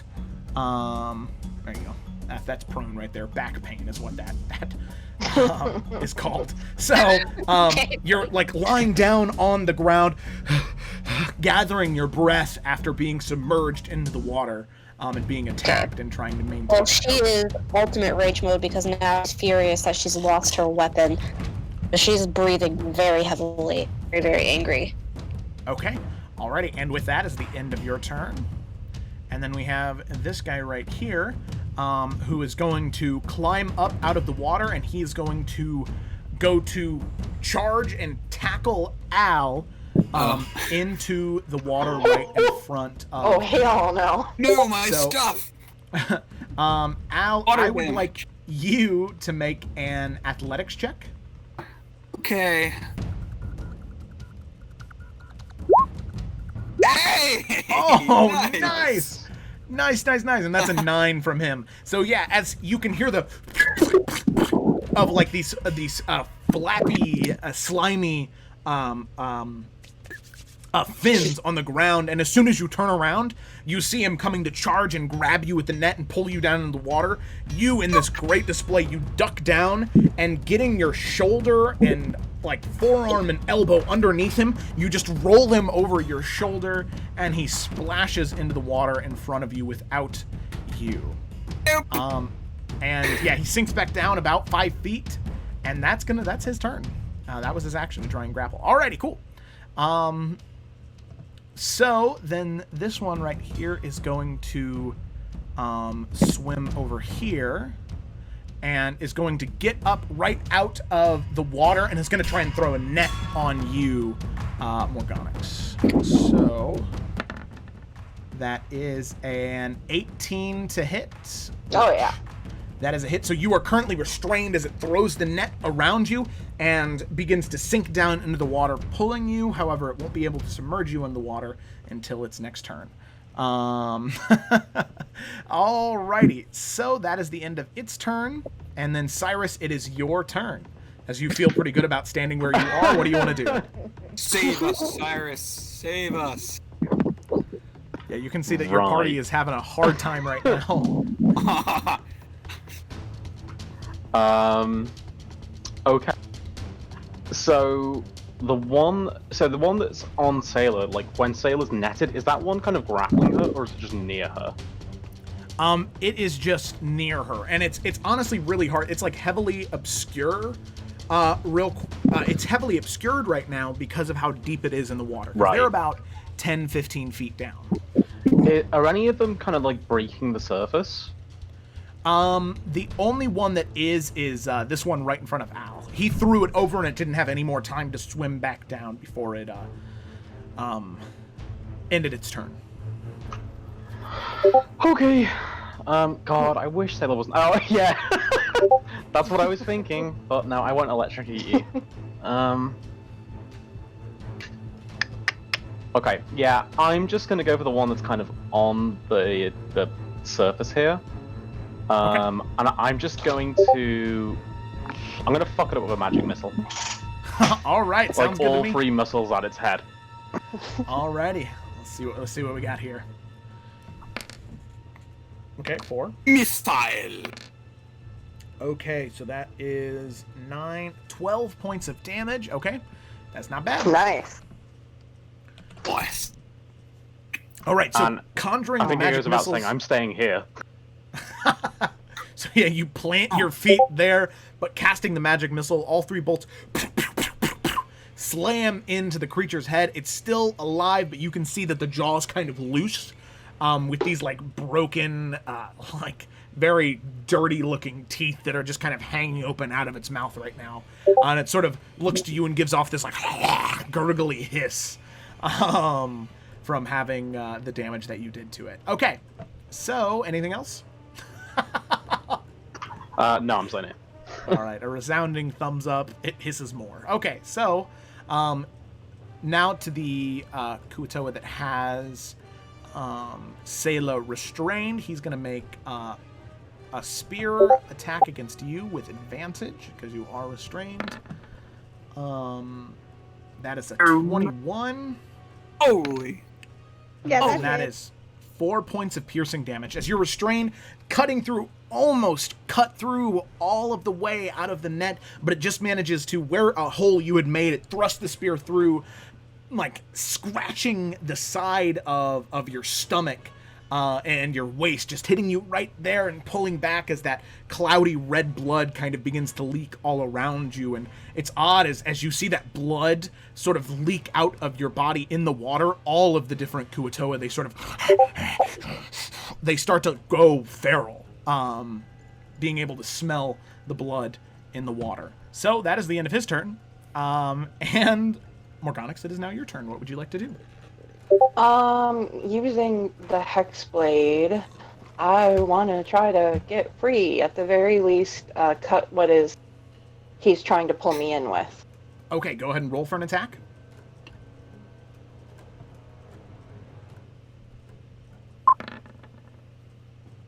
Okay, that is a hit. And then go ahead and roll your damage. Okay, so because of the sharpness and arcane nature of the blade, easy enough you were able to slice through the net, and it just kind of rips out from all around you, and you now have full capacity to move wherever you want, and you are no longer restrained. Cool, but that's my turn. Yeah, unless you wanted to move at all or take a bonus action to do something. Yeah, I would love to move a little and just get back behind here. Okay, so you just get a little bit further away from the water, closer to Alec. You kind of jump over her, like catching her breath, lying prone on the ground. But I'll try to do it friendly, I'm not going to be a bitch about it. Yeah, you give out a sorry under your breath, Yeah. But okay. I'm really squishy, so yeah. Yeah. Alrighty, very good. So done with you, and then we have this one here, who is going to swim past his dead friend, and he can't just pop out of the water. He has to crawl out a little bit, and he's going to take a spear attack at Alec. Lying prone on the ground, so that is with advantage. It's a 16. And then that is 5 points of piercing damage, reduced to 2 because you're raging. Yo, potato. Alrighty. So he stabs into you, and he's going to try and retreat back into the water. Alec, you would get an attack of opportunity with disadvantage because you're prone, and then Morganix, you could take one as well if you wanted to. Oh, I would love to. Alrighty. So 19, that is a hit, and... Oh, 19, that is also a hit. Both of you go ahead and roll for damage. Skewer this bastard. Oh, 9 plus 8 is 17. Alright. Kill So it. with that, you are able to, both of you, as he tries to push back and slide into the water, Alec, you sort of roll back onto your back and thrust the spear forward, and you skewer him right in the stomach, sort of holding him up in the air, and he like tries to push off the spear, but in that moment, Morganix, you come over, and in a moment where you feel this deadly precision come over your body, the blade, you do this flourish that you never thought you would be able to do, and the blade just cuts right through the neck, almost 3/4 of the way through, and just from the force, you roll, its head rolls back, and then just you can hear that tearing sound of scales and muscle and flesh just as the head just falls off back into the water as it joins its dead friend. Alrighty. Oh, wait a second. That bad boy's not on the map. Alrighty. So, Lair. Okay, very cool. Alrighty. So, that is the end of his turn. And then that brings us all the way back up to the top of the turn order with Alec. Or Al. Whew. This is gonna get annoying. Alright, I'm going to ready an attack for anything for the next Kuotoa that attacks. So the next Kuotoa that attacks someone within Within range range of me. above the water. Yeah. That's what I meant. Okay, so the next person, the next Kuotoa that attacks within range above water, I'm going to attack them. That's my ready action. Okay. Alright. Yes. There we go. So, ready your action. You just continue to scan all around you. That is the end of your turn. And then that brings us to this one in the water. No! You can leave the game. I won't do it. Alrighty. So then... Ooh, okay. Alright, so all of them seem... this one right here seems to be focused on Sayla, given the fact that it can smell her blood now, is going to run over there and is going to make... You're underwater and restrained. Oh, no! Wait, I don't think you can stack advantage. No. But because it is able to go into the... It's got this blood scent, it gets 2 attacks now. Okay, so the first one is a 9, which is a miss, but the second one is a 17, which that just hits. I'm feeling very abused. Yeah, I wonder why. So, Sayla, that is 3 points of piercing damage. She's underneath this Kuotoa right here, but she's like restrained by it. Yeah, I'll do that because it's a little easier to see her. Sorry, I wasn't making sure. Yeah. So you know what? It's obviously kind of terrifying, but just for funsies, we'll rotate his face towards you.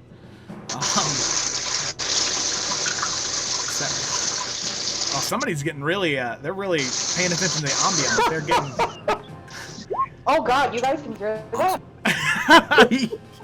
Yeah. I'm sorry, I would have muted. I thought it was safe to get water. No, that's okay. Fine. No, it's really funny. Like I said, you're really getting into the ambiance. Okay, all right. So that is Holy the end of shit! his I didn't turn. know my mic would pick that up. A good mic. Luckily, that one is dead. So Sayla, it is now your turn. You have been stabbed. Tried to stab at. What do you want to do? You're almost done cutting through the net. Do you want to try and continue, or are you going to take attacks? What are you doing? I need to get out of the water. Yep. Yeah, gee, I don't know. Do you? I mean, I'm at 13 health already. Oh my god. Oh! I'm not sure what to do.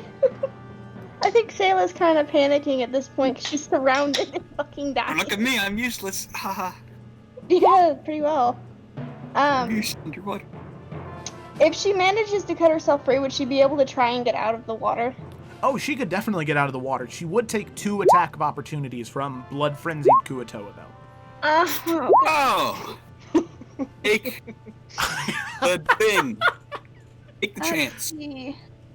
Yeah, it's either that or you get... I mean, either way, you're getting 2 more attacks. Because after Alec, there's 2 more Kuatoa that go. Okay. So yeah, I mean, you could cut yourself free and then stay there. So that way they don't have advantage on the attack. Oh, wait, but they have advantage because they're underwater anyway. Yeah, so no matter what I do here, I'm kind Just of... get the heck out of there. Yeah. You know what? Okay, so... Sayla is selfish. She does not want to die here. She feels very panicked. She's gonna use the potion of invincibility. Wait, you have it? Yeah? Of course you do. Okay. So you Okay, I mean... you pop it open and... Hey, we found... No, Yeah, you're that- underwater! Oh, shit. Oh, wait. Oh, Oh, no. you cannot drink it because, yeah, you So that doesn't work. You're yeah, you don't have underwater. gills. You She's can't. not dumb enough to, like, try that. So she Yeah, no, that's like an 8 intelligence thing to like really commit to it and open it and see No. the magical potion just float out of the. Yeah, no. Oh, yeah. Yeah, no. She's smart enough. That would be a great waste of a potion. Just open it underwater. Oh, God. Great waste. Fuck. Okay. First, underwater. Yep. Underwater. Still netted. You're I'm almost gonna done. try and get out and get away. Okay. All right. All right. Woo! Very good. So, go ahead and roll for an attack. Excuse me, I myself. have As your- disadvantage, don't I? Not against the net. No. Okay. Yeah, the net is not trying to avoid your attacks. I thought... Okay. It's just to make sure that you would... Yeah, okay, yeah, that's fine. And then go ahead and roll for damage. Alrighty, cool. So you are I'm out. able to cut out of the net, and you are free to float and swim away. Where are you swimming to? Get the heck out. Can I I mean- swim over here? Or is that's past somebody, so that's probably a bad idea. Swim over where? Here. Over... You would take 4 attack of opportunities if you swim. No, she's gonna Okay, try and get alright. here. So you swim over there and you flop like on your stomach, catching your breath. However, there are 2 attack of opportunities Fuck. from these gentlemen over here. Back. With I'm gonna die advantage. again. Underwater. Okay, so that's a 16 and a 17. Both of those hit. And that is 7 points of piercing damage total. As each one stabs at you, one in your calf, the other one grazes your thigh. You just manage to grab onto stone and pull yourself up, catching your breath. You are completely out of breath and you sort of roll over onto your back. However, you do make it out. They don't have like the... Yeah, you can get like all the way to the wall. However, climbing out is half of your movement. Just like getting up from prone, so you would end Right. up getting there, but you'd be prone with your back up against the wall. Breathing, but alive. I have 6 health. Like I said, she's very, she wants to live. That potion, if they come out of that water after her, is gone. Are you sure you want to live? Hey, I mean, you know. Okay, so then, Alec, it is your turn. Oh goodness. Okay. Well, she's gonna get off the ground. And she's also gonna back up a little bit. She's not trying to get thrown back into the water. Can I see these guys? Are they visible? They are. They're just maybe 10 or 15 feet below the. All of them are. None of them are like breaching the water. No, none of them are. They're all submerged for the most part. Oh, wait a second. No, this one is. The one right in front of Al. That was the one that he rolled off his shoulder. Still hasn't gone yet. Edo. Okay, so he's like above the ground. Yeah. Get him! Get him! I have one javelin, and I have to keep most of them, or else I'm gonna be shit out of luck. But I am gonna throw one of them at this dude. Alrighty, you chuck that javelin. Go ahead and roll for an attack. Don't accidentally hit me. Promise I'm Okay. trying not to. As you throw the javelin, it just swoosh into the water, and it just kind of sinks next to it, not able to find purchase on that Kuatoa right there. So sadly, Whoa. that is a miss.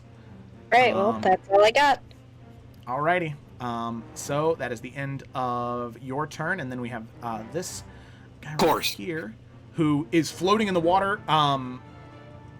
Al, lucky for you, he's going to go and take a swipe up at you, but that does trigger your held action of attack. So as he breaches the water, you get a fire at him as soon as he breaches it. I will say he does come out of the water within 5 feet, so it is with disadvantage. Okay. But it's still an attack. Okay. I didn't click the thing. Oh, whatever. Okay. So the 10 sadly is a miss as it fires, You. flies past his head, and slams into the water. And then as he's coming up, he'll get a spear against you. Oh, that's a natural 20. Okay. Oh no! And that is 9 points of piercing damage as the spear finds purchase in like the lower left-hand like quadrant of your stomach, not near any vital organs or anything like that, but it pierces completely through like flesh and muscle, and he pulls it out, and you can feel the blood begin to seep in the clothing, and that pain, something that you at this point have not felt yet, but real gut-wrenching pain. And as he pulls back out, he dives back underneath the water, and having you don't get an attack of opportunity with a ranged weapon. Yeah. I know. Alrighty, so then I would also have to reload. Okay, so yeah, you reload. Well, you'll have to do that on your It's next not turn. my turn. Yeah. Okay, so Yeah. you grab your stomach and preemptively reach for your crossbow bolt's quiver.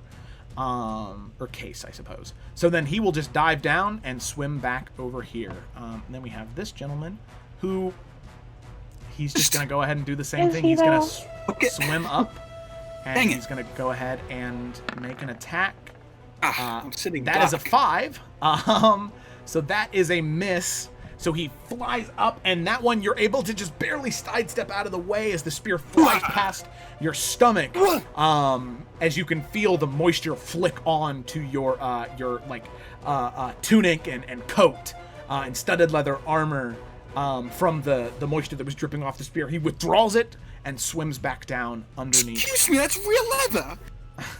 Underneath the water. So now, with that, Cyrus, it is your turn. So Get him.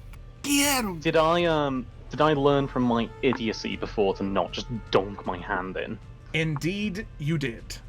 You know that if you hover your hand over about 2 feet, you'll be fine. Well, I'm going to do exactly that. So I'm going to take a Alrighty. step forward, and I'm going to shock the living shit out of this pool. Okay, so it's obviously a hit. There's no need to roll for that. So go ahead and just roll the attack so that way you can get the damage roll. Yep. Bear with me. And see if it's a crit. Oh, sweet Jesus. Alrighty. So real quick, let me make sure that this is. Go ahead and roll damage real quick. 'Cause I'm about to end these fish's whole career. I do crit damage a little different. So go ahead and roll the damage anyway. Okay.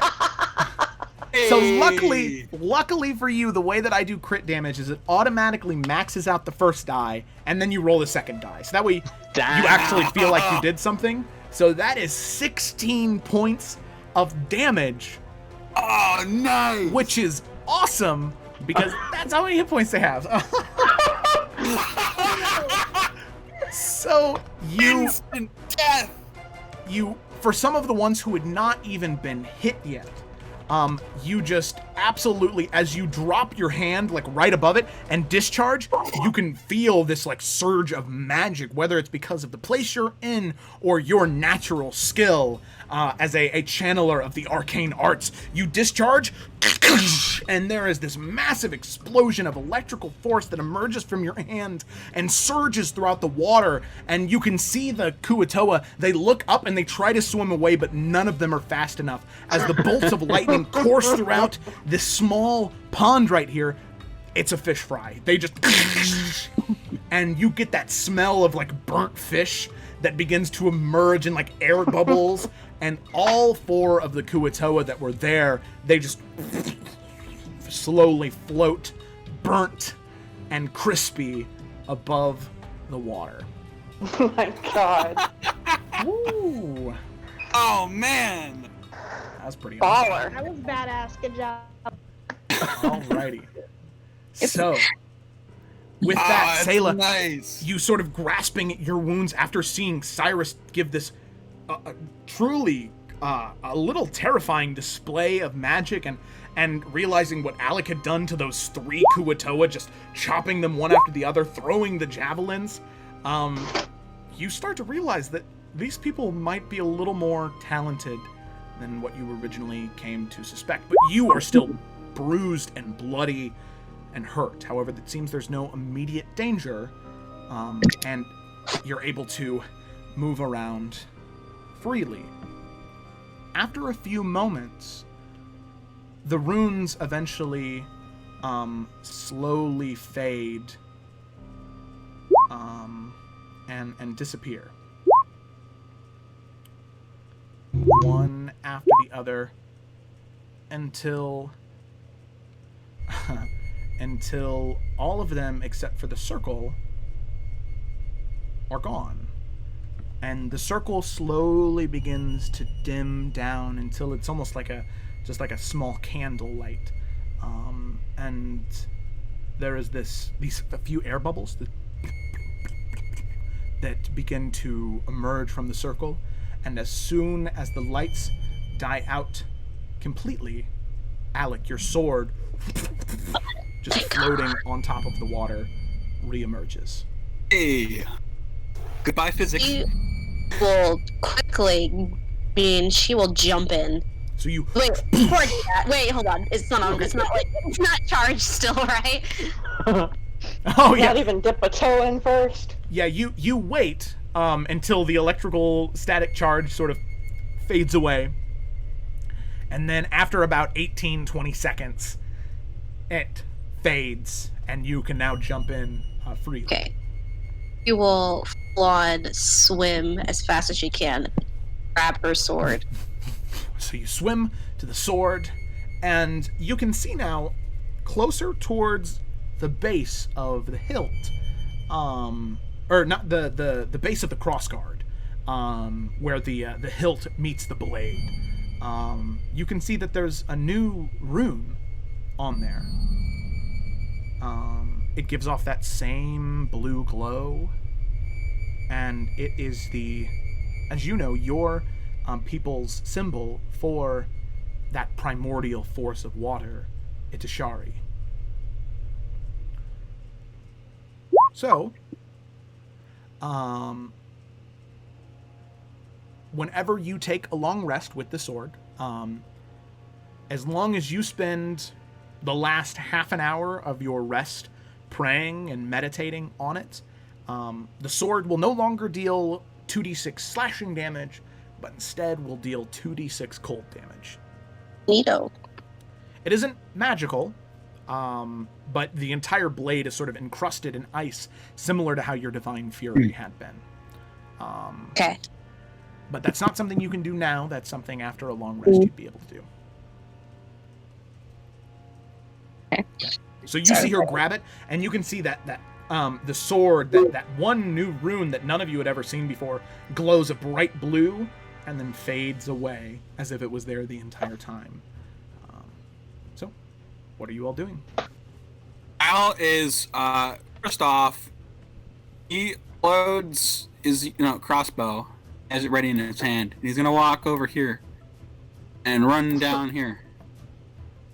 Where are you going? Go! Make a Nice. dexterity saving throw. Oh shit. Okay. N. Okay. Al, So- don't wander from the group. We're better together. Similar to Alec and Morganix, Gosh. you hear that of stone grinding on stone, and as you look to your left and your right, you see small slits in the walls, and before you can do anything, arrows fly through and piercing you in several different areas, and you take 5 points of piercing damage as you are littered with arrows.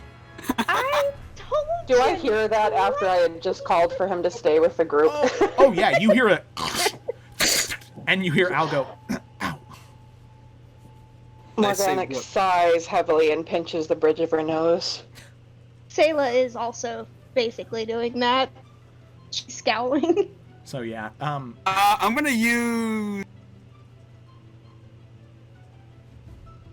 What was the thing? Second wind. second one, okay. Okay. D10. So after this amount of time, the 4 dead Kuatoa that were there, they slowly begin to sink down into the water. Oh, that sucks. Damn it. Sailor managed to open the chest over here. Not yet. I haven't tried. Oh, okay. Though. I am screwed. So, can I open this chest now? Yeah, go ahead and make a Thieves' Tools check. Yay. While she does that, I hold the crossbow to the chest, Ah, yes, good idea. ready for anything weird to happen. Oh, I'm gonna step back. I don't want to be near the water. Okay, all right. So you a little bit further away from everybody else. You step back into the hallway away from the water. Why am I having trouble today? Oh, it might have been... Here, let me double check something, because sometimes on tools, it will have it be so... it, like, asks for a... Yeah, here, let me Yeah, edit it this real queries the quick. proficiency. Oh, doesn't I it? see it right in front of my face. I need dexterity, right? Yep, that, and I just changed it manually to dexterity for you, so that way you don't have to do the query thing anymore. Cool. Yeah. But go ahead and select dexterity. I've got the same thing for mine, but I can actually, there's actually multiple different uses for my thing. Yeah. Yours definitely are. The Thieves' Tool is definitely more dexterity than anything else. Okay, so, luckily for you, Sayla, you catch your breath, and you just take a moment before you even take out the tools, because you know how clear your mind needs to be in order to do these. And this lock seems waterlogged and rusted, and who knows how old it is. But you breathe, you take a moment, you retrieve your tools, and you just begin to work. And it's the most normal you felt in the past couple days, as you slowly, and you can hear that Something good. Something good. several Come on. clicks. Please. The lock opens and falls A to the couple ground, healing potions. and you can now look inside of the chest if you'd like. I would like to do that. Ooh, me too. Uh, Still holding the friggin' crossbow ready. Okay. what do I So- roll for that? Were you to open the chest, or To look in it. Or do I not need to roll anything? no? To look in it, you don't. But as you do begin to open it, I need you, Al, and Alec to make a dexterity saving throw. Oh, god dang it. What? Oh, Don't be something bad, you stupid dexterity. oh, hey, all right. Fuck Okay, Me. Fuck so me, right? Sayla and Alec, you each take 4 points of poison damage, as there is this noxious spray of green mist that sprays out. Al, lucky for you, you are able to sort of step and jump back, and you take no damage. Okay. Does it dissipate? Yes, Great. it does. Okay. So, Sayla, you grab your chest and cough. You and Alec both do, not being able to dodge out of the way fast enough. But you can now see that there are several different things in here. For one, there is this statue of like a jade dragon, sort of a green color that under the right cellar you could sell for 55 gold pieces. Alright, There- I'm taking that. All right, you grab that, put it in your bag. There is a set of Matryoshka dolls, which are like the doll inside a doll inside a doll inside a doll, like the Russian dolls. Nesting dolls is also what they're called. That is an artifact sold to the right seller, could sell for 5 gold pieces. There are also several miscellaneous coins in here. 45 pieces of copper, 22 pieces of silver, and 2 pieces of gold. However, there's one more thing in here that is interesting, to say the least. It looks to be a pommel, like a pommel to a blade that is set with an amethyst, like a very dark, dark purple gem. How much gold was that again, real quick? Actually, here, I can just drop it in the chat. Okay, thank you. That is Hey, everything that was in the chest. who's taking what? So, Do I see what they're looking at? yeah, you can see them go through the different things. I would say that you are able to kind of see her holding up what looks to be a purple gem, and as soon as you see it, you hear a, oh, darling, that's it right there. That would just make my day if you could get that for me, please. I will call across. May I see that pommel? If you come over here and get it, because I'm not going near the water right now. I already triggered the trap. Fair enough. No. I have 2 I'm HP. gonna- I'm gonna scooch right over here after I finish looking at the... There's The a way Al's hallway. went, does that tunnel go all the way around? Yeah. Yeah, down there. Hey, stop. It does. It just Stop it, Luna. So, you make your way down and around, and let me check something here real quick. Dang, I meant to put that on. Okay. All right. So, you make your way down and around, and you can see that there's a similar trap here. Luckily, you heard Al trigger it earlier, so you don't need to worry about triggering it yourself. And you can see now that the pommel is right there, and none of the rest of you see this, but for you, it's giving off this, like, when you had those goggles on during your session 0.5, when you were finding the book, how things would glow, there's like this slight haze that just sort of rolls off of it, almost like heat on a really hot day, how it kind of distorts the air around it. There's that same thing happening around this pommel. I tentatively hold my hand out to see if Sayla will give it to me. I do, but I'm a little like... I'm still salty. And you can tell I'm still salty. you're at 2 hit points. Oh yeah, understand. And you can see that she is definitely a little out of it. Her eyes kind of glaze over every once in a while, as you can tell that she's like drained of stamina and bleeding in different places, but she hesitantly sets it down in your hand. And you kind of start to feel... Well, do you have the Hexblade summoned right now? I do, and I've got like the Hexblade in one hand and the pommel in the other, and I'm just gonna kind of Alright. Okay. move them together slowly. Alrighty, so as you do,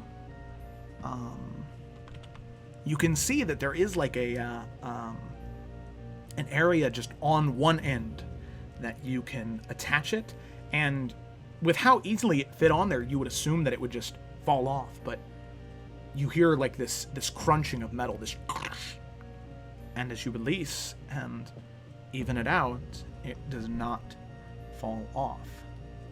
I So- shake the sword a little. You shake it, doesn't pop off. And as you take a moment, you can see that what was normally just that like metal rod, now you can see a proper grip begin to form around it. This dark black leather that sort of conjures in your hand, just sort of wrapping around the blade with this ebony wood underneath it. So now you have a proper haft of the blade, and the pommel attached to it. You have what looks like maybe 1/5 of a sword, you know? There's no crossguard yet, and there's no blade, but as of right now, you have that spectral, foggy mist purple blade to summon. However, attaching the pommel the blade, it feels good. And almost like what sounds like a cat sort of like stretching out. Oh, that is more like it. You know, darling, I think that this is going to be a very fruitful endeavor for the both of us. So, as a thank you. And as the voice retracts, with the amethyst pommel intact, you now receive an extra +1 deception and persuasion checks. Holy shit. Oh, How do I put that in my sheet? I am doing it right now, actually, if I know how to do it. Well, hot damn. While you guys did that, Sayla took half of each of the types of stuff in her, or in the chest, gold and stuff. So she took 1 gold piece, 11 silver pieces, and 22 of the copper pieces. She just put them in her pocket. I opened it, damn it. If I dismiss the hexblade, does the pommel go with it? Yep. But you still... Well, that's weird. Yeah, and you still maintain your bonus to persuasion and deception. Nice. Al, did you only drink the healing potion? yep.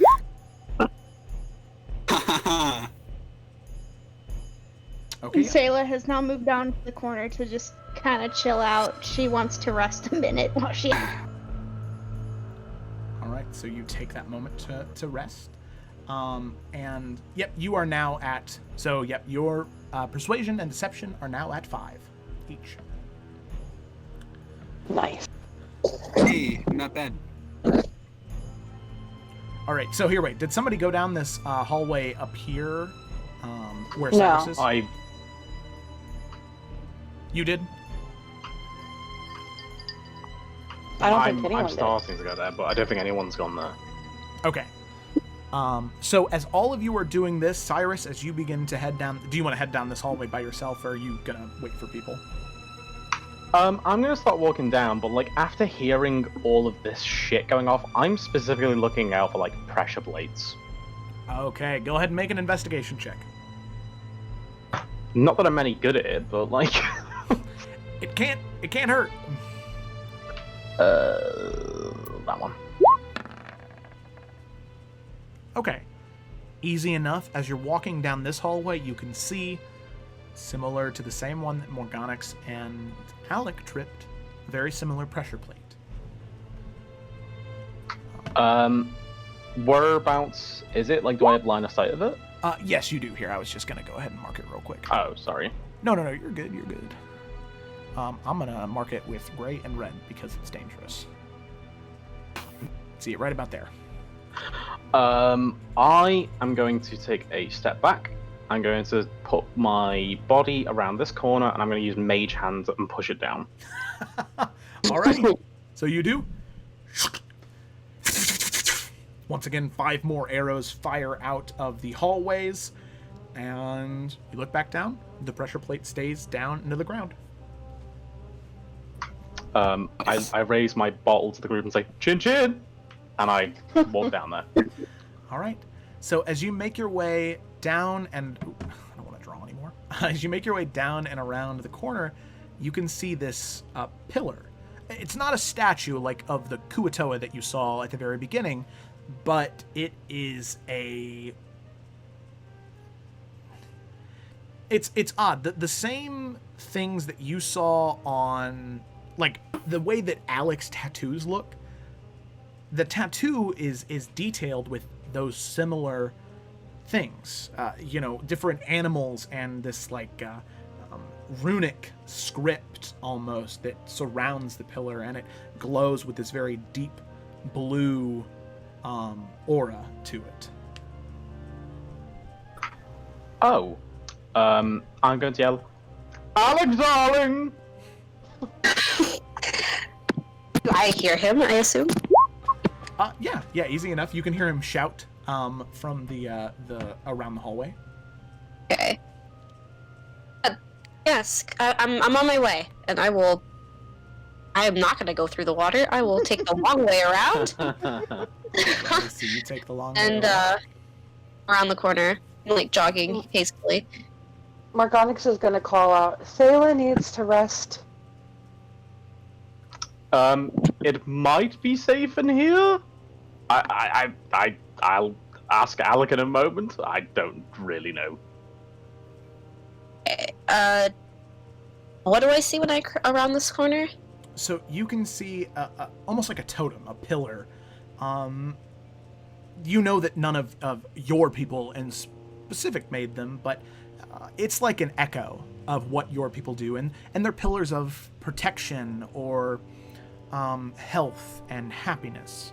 Most of the time, for your people, they were used as symbolism, a way to try and make people feel better in dark times or something of the sort. But this one, you can feel something radiate from it. And as you read the runes on there, there is a rune for protection, a rune for recovery, and a rune for resurgence. So, do you approach the totem? Sorry, I was writing. Yeah, Alec is just gonna nod at Cyrus and approach this totem. Okay. So what would you like to do when you get near it? I think she's going to first, similar to how she like greeted Ko, just put like her fist to her chest and kind of give like a little incline, and then she's gonna try to. Okay.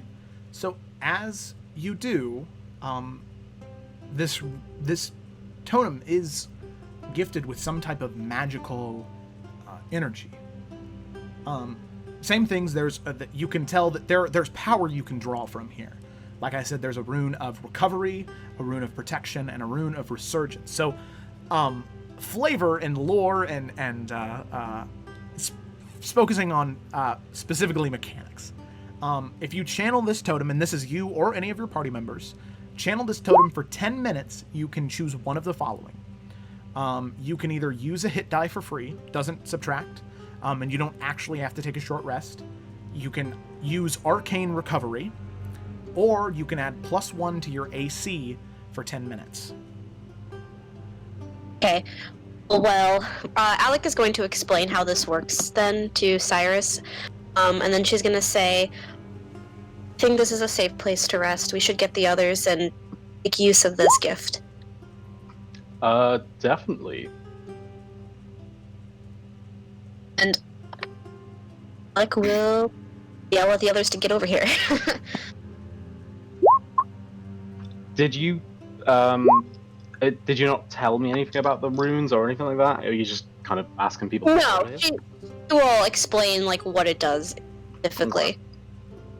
Oh, I think. When everybody else gets into the room, she will also explain how it works and really discussing who needs to do what. Yes, Sayla has taken the most damage and Yeah. Can only one person draw from each rune? Yes. Well, no, only one person can draw from the totem in general. Okay. oh, Then okay, yeah, so only one person can use any of those three things, is what you're saying. Yep, exactly. Yeah, and definitely Sayla. As soon as everybody gets in here, she'll explain, and Alec will nod at Sayla, saying, "This is probably something that you will desperately need." Should we take a short rest while we're in here? I was about to say, this seems like a pretty Oh straightforward place. yeah. Cool. So, I'm So- channel that. So yeah, you take 10 minutes, and it's odd. After the 10 minutes, you do feel recovered, so, I thought short rests were an hour. yeah, they are, but with this totem, it only takes 10 minutes. Oh! Yeah. I'm an idiot. How many health points No. do I get back? So you get 4 plus your con modifier, whatever that is. What is? Your con Con modifier.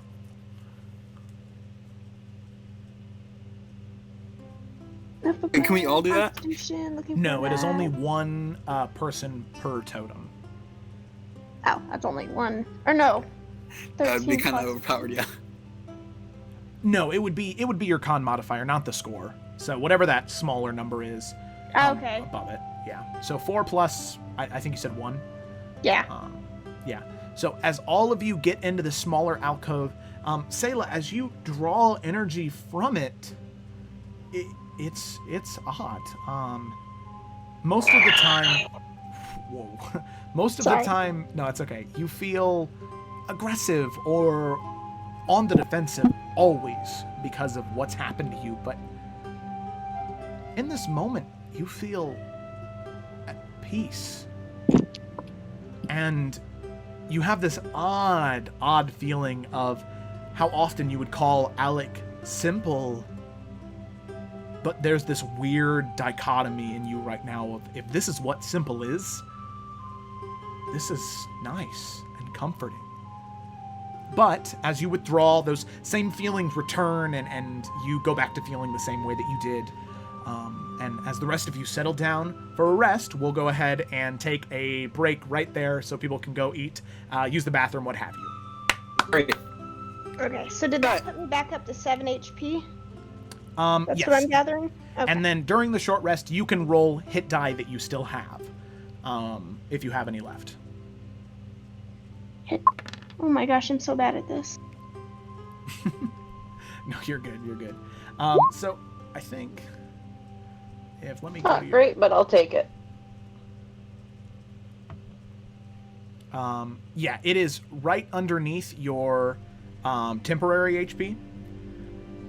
Next to your death saves, it says hit dice. So you currently have 3 hit dice left. Trying to find... Oh, okay, hit dice right here. I found it. Yep. And then if you click on that, so you regain another 4. That one automatically adds your con. So then Okay. that's 2. So then if you wanted to, it doesn't automatically add it though. So you have to add Yeah, the 4. Yeah. So then you can roll another hit die. If you want to get back up to, and then you can roll the other 2 if you want to try and get back up to 21. Yeah, just because I have... Oh, hello. Hey, that's pretty good. So then that puts you up to 18, and then you can roll 1 more. Or, 18 is only 3 away, so it's up to you. Yeah, I think that's good. I'm going to leave it at that and keep my one last dice left. Alrighty, very cool.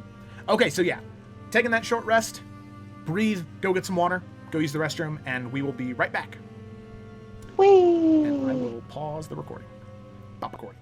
Recording. All right, cool. So, jumping back into where we left off, all of you had fought off those 6 Kuatoa from before, and then even before that, next to that huge statue of that large fish idol.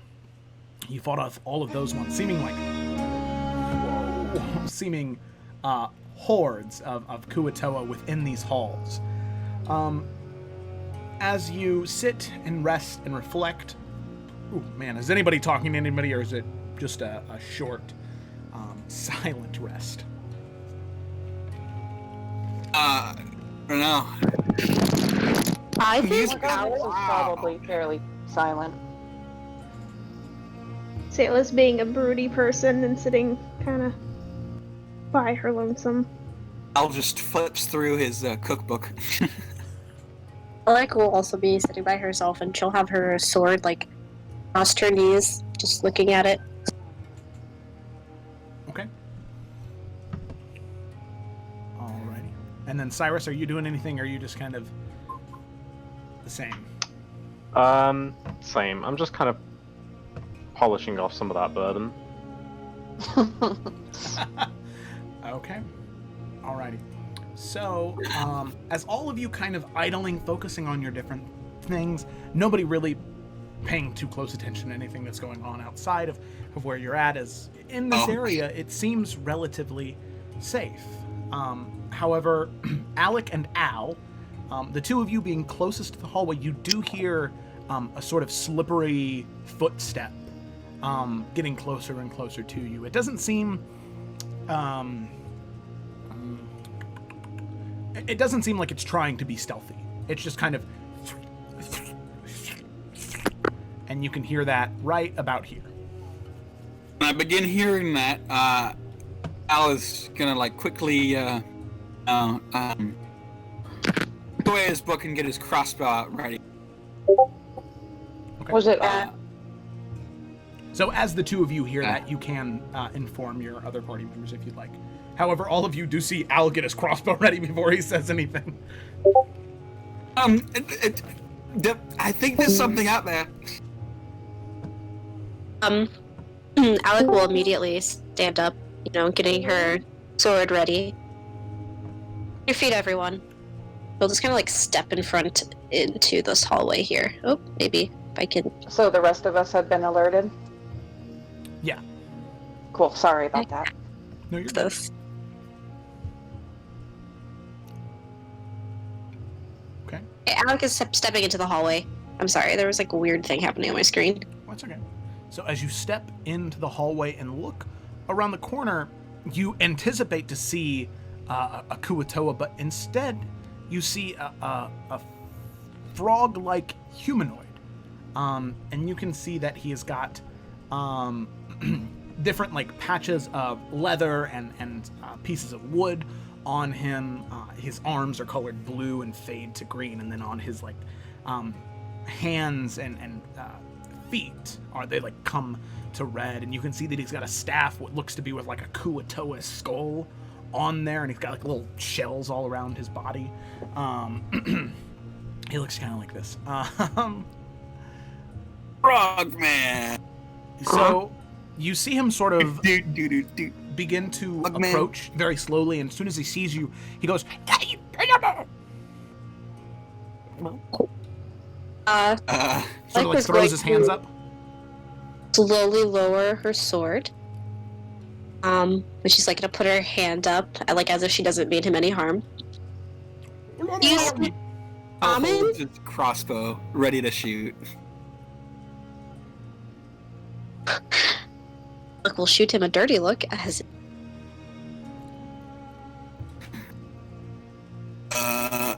Oh.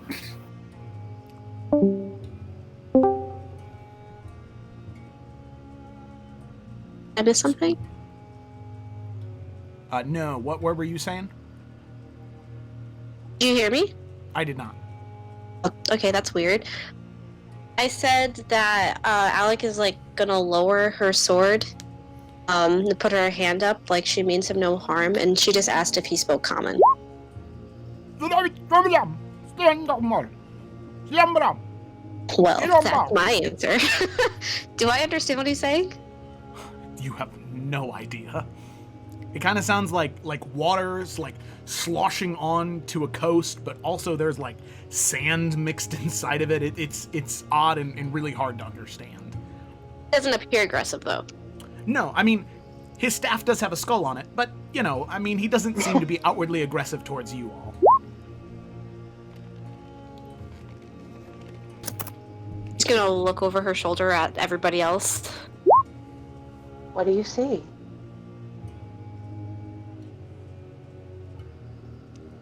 I wonder if he understands common. Maybe he can't speak it, but he might understand it.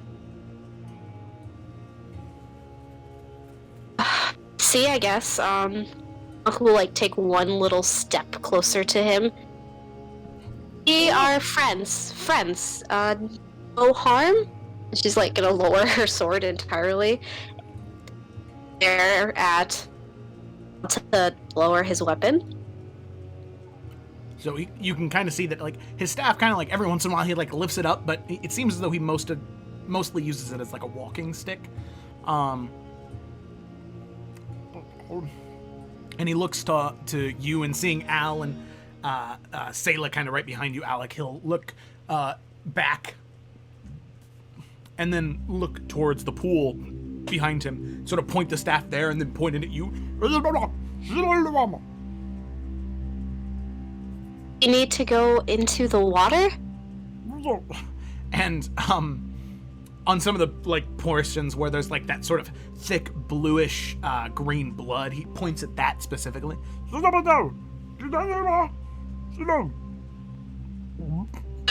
Alec is giving him a very confused look. Can Morgonix pardon me, like step forward a little? Yeah, you can kind of move around them, but now seeing more of you, he kind of takes a few. I'm gonna slowly reach into my bag and take out a piece of parchment and set it down on the ground and set a quill down on the ground and then point to him and like make writing gestures with my hands. And he kind of like eyes the parchment. And I'll step back.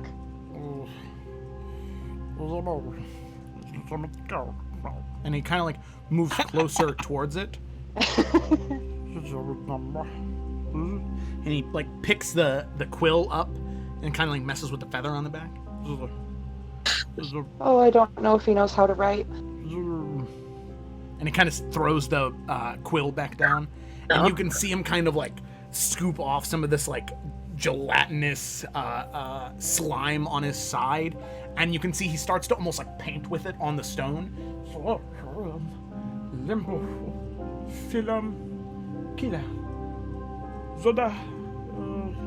Mama. Pizza. What is he's like painting on the stone? Like, is it stuff like we can see? Yeah, and Cyrus. as you study it a little bit, at first it is nonsense, as the slime is kind of slowly slipping off. But you can, as he's spelling out a name as your patron, she kind of, oh, that is vile, but his name, I think that our gentle friend here is actually a lady. Oh. Her name is. If I could spell. Ooh, spelling. I know. Well, I'm trying to edit the title, but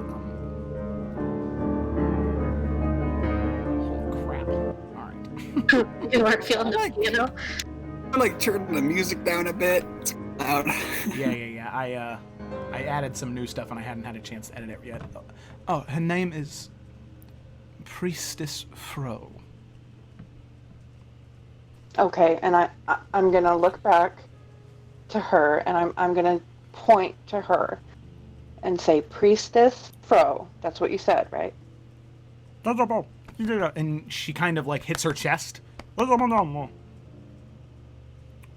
I'm gonna point to Alec and I'm gonna say Alec, and I'm gonna point to Selah and say Selah, and Al and say Al, Cyrus and say, the whole spiel. Point out everybody. Erlich. Al. Salo.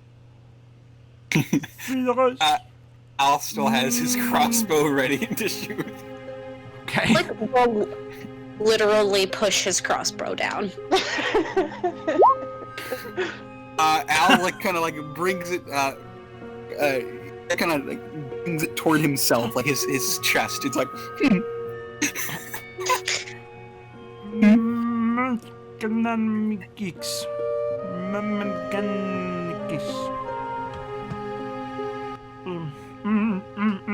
And she takes more of the slime off of her body and sort of begins to paint on the wall again. And your patron.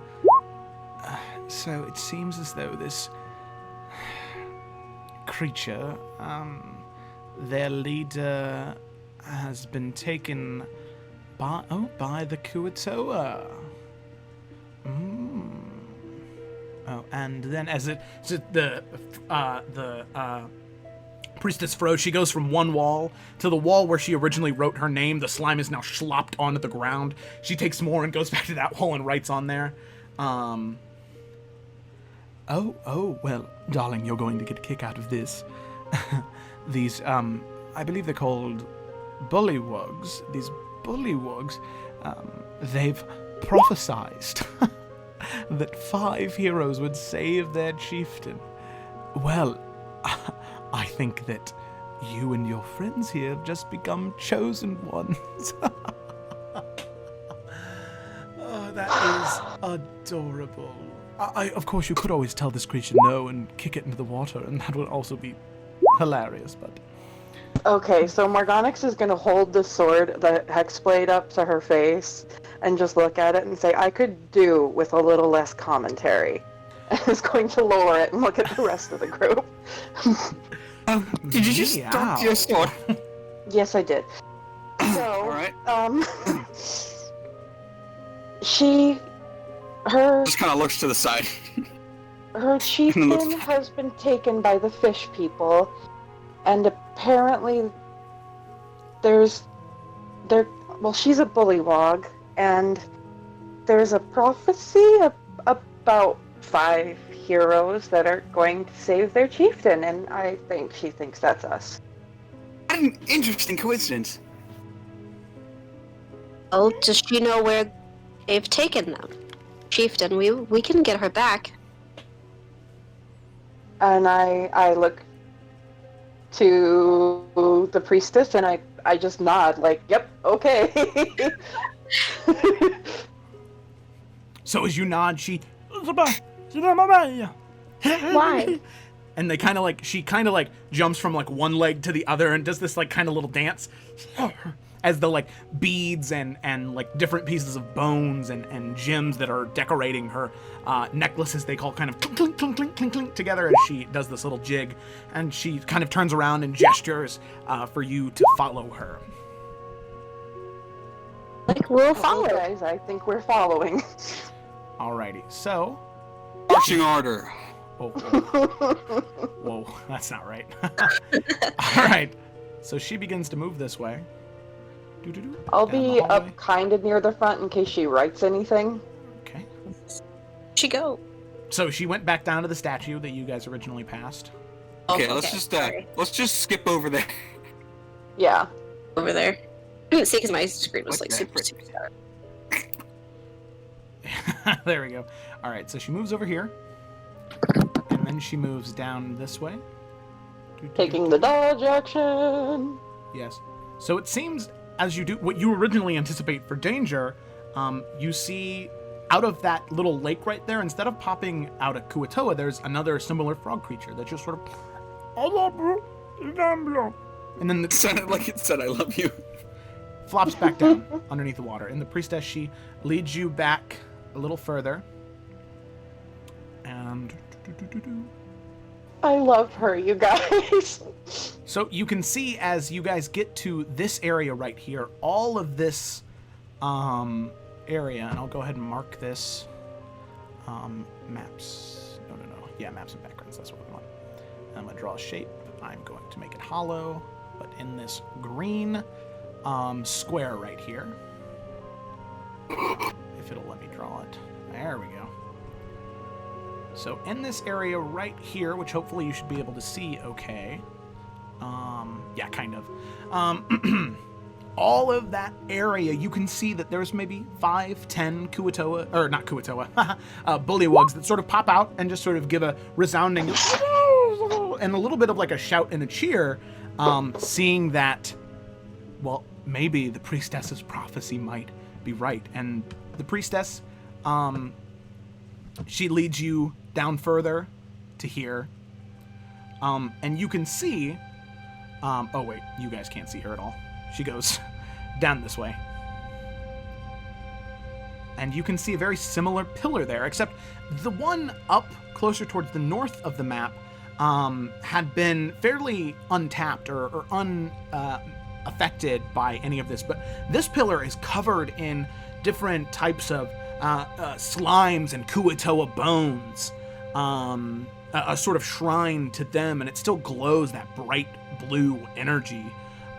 As she comes over here, you can see that there's like slime on the walls that is like hardened, and they are very crude, sort of like caveman paintings, where it's like very, very basic, like stick figure shapes, hunting an animal. But you can see that there are 5 creatures who are fighting this giant fish creature. And she points at sweet it. Jesus. And she points at all of you and she says, and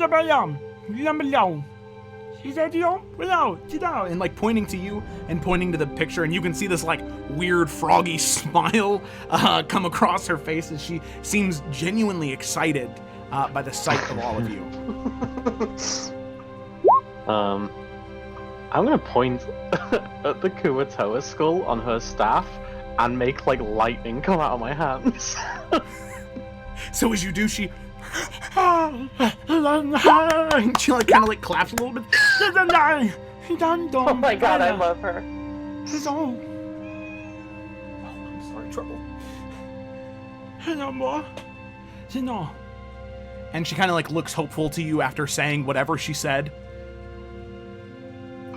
Yes, I nod. The touch the totem for this to activate? I guess she's a little confused. What? It just says, sorry, what? And she points to the big Kuatoa on the painting, and then she points to the skull, and then looks to all of you. And pointing at the creature and then back at the skull, sort of asking, will you do that? Yes, we will. We will take care of this problem for you. And she's like shouting something out to these halls, and you can hear these different like spurts of water and these separate like these like different like echoing shouts from these chambers as you can now see 10 or 15 different bullywugs sort of pop out of the water around you and then dive back in and kind of like doing these like gymnastics of like jumping out and doing a couple flips, and there seems to be like a genuine happiness here.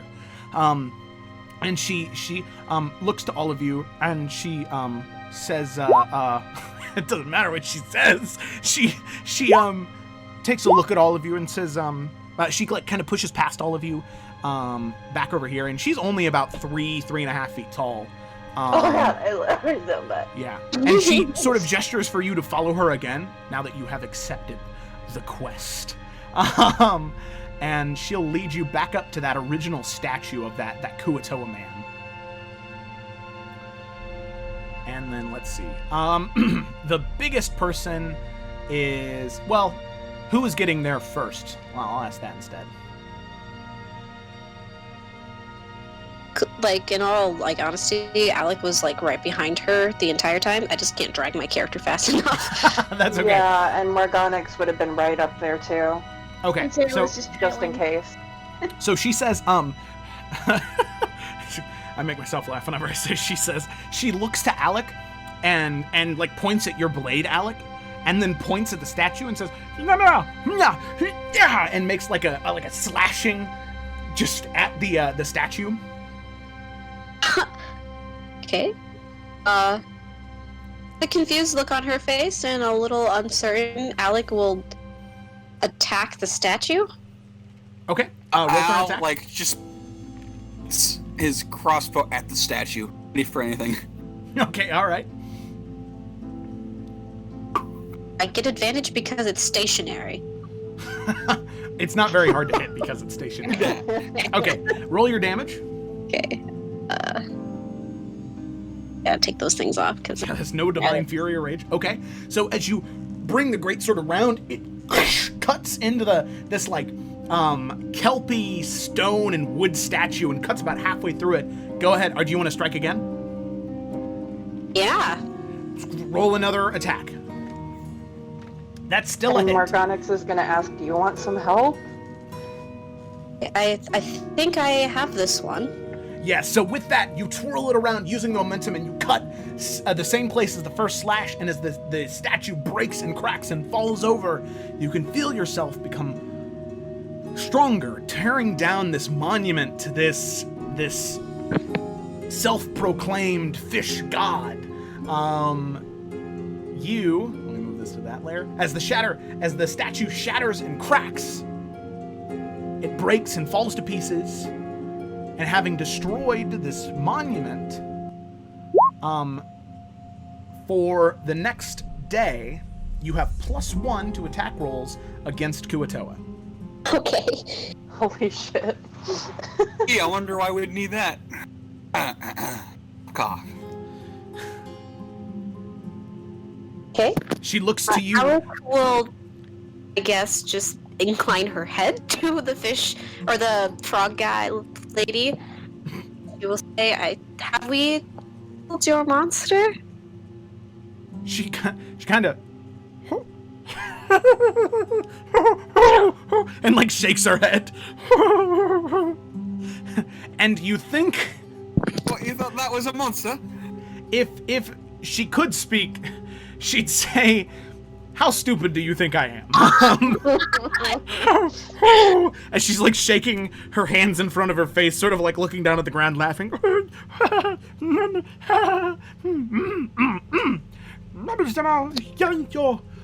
And she gestures for you to follow her back down to the pillar that she was at. As we all traverse back down there, she, as soon as all of you get back down there, she points up to the painting again. Slime drawing, I guess I should call it. It's not painting. There's no pigments or anything. Because it's all just kind of like hardened gray on the wall. And she kind of points at the creature and then points this direction. The big one. Sort of pointing back right behind you and then pointing to the right. And she points forward. Oh, sorry. Yes. No, you're fine. She points forward, and then she says, and as she's pointing forward, she like smacks her hands on one another, like, and like creates like a wall with her hands. And then she pretty much gestures, okay, you know what? She says that as soon as you get to the end, as soon as you get to a wall, like the end of this hall, turn right. And that will lead you to the big bad Kuatoa. Bad. Cool. I can't wait to be the gods of these people. Who's going first? Can we take a moment to just examine the one thing that was like the thing that healed Sayla a bit, just to make sure it's like dormant and can't do anything for us? No, so you can tell that after Sayla channeled the totem, as soon as she did, the magic disappeared. But this one is so still it's glowing. Okay. Well, are there any glyphs that say what this one does? It's the same ones.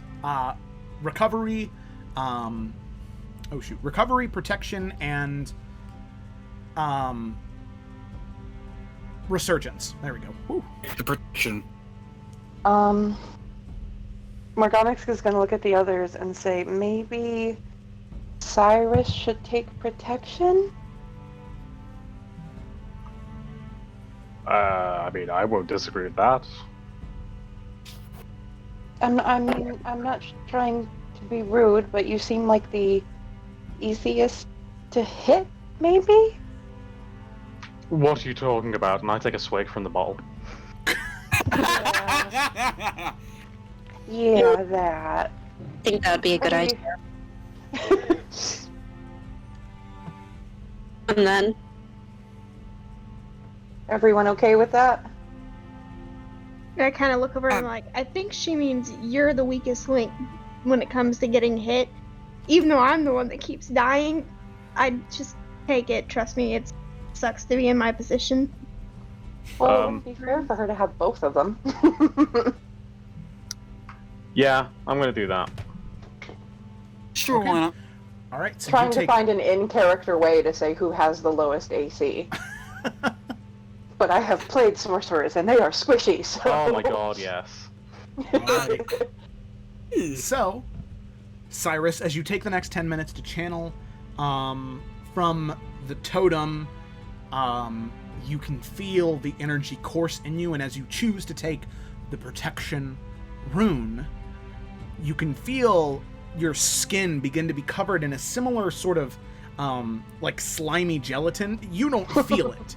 You only see it. But For the next 10 minutes, you get plus 10 to your AC. Or, whoa! Plus 1! Plus 1! Hey, no, you can't take it back. No, I'm kidding. So yeah, you get plus 1 to your AC Plus for 10. the next 10 minutes. Nope, plus 1. That's what I have written That's down. fine. Jiminy Christmas. Ooh. That would be nice. Cool. That would be very nice. Plus 10. I'll do that, and I'll go, well, this is fucking gross. Take a swig of the bottle and say, I suggest we go quickly, darlings. Let's go. Alright, Okay. marching order. Alrighty, yeah, how are you guys What's marching proceeding order down? again? Sayla should probably check for traps. I don't think you Okay. should send us into a trap. I doubt there'd be any traps leading to the boss room. Well, I mean, it's that not could be. in their direct area, but as soon as we're out of That's true. Yeah. the, Okay. As long as we could, like, go directly there, don't pass go, we don't collect $200, then we're probably fine.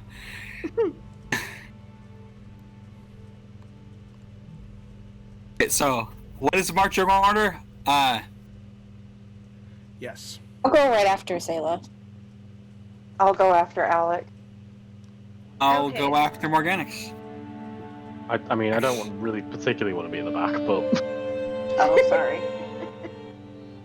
So you don't Oh, was get that hit. sarcasm?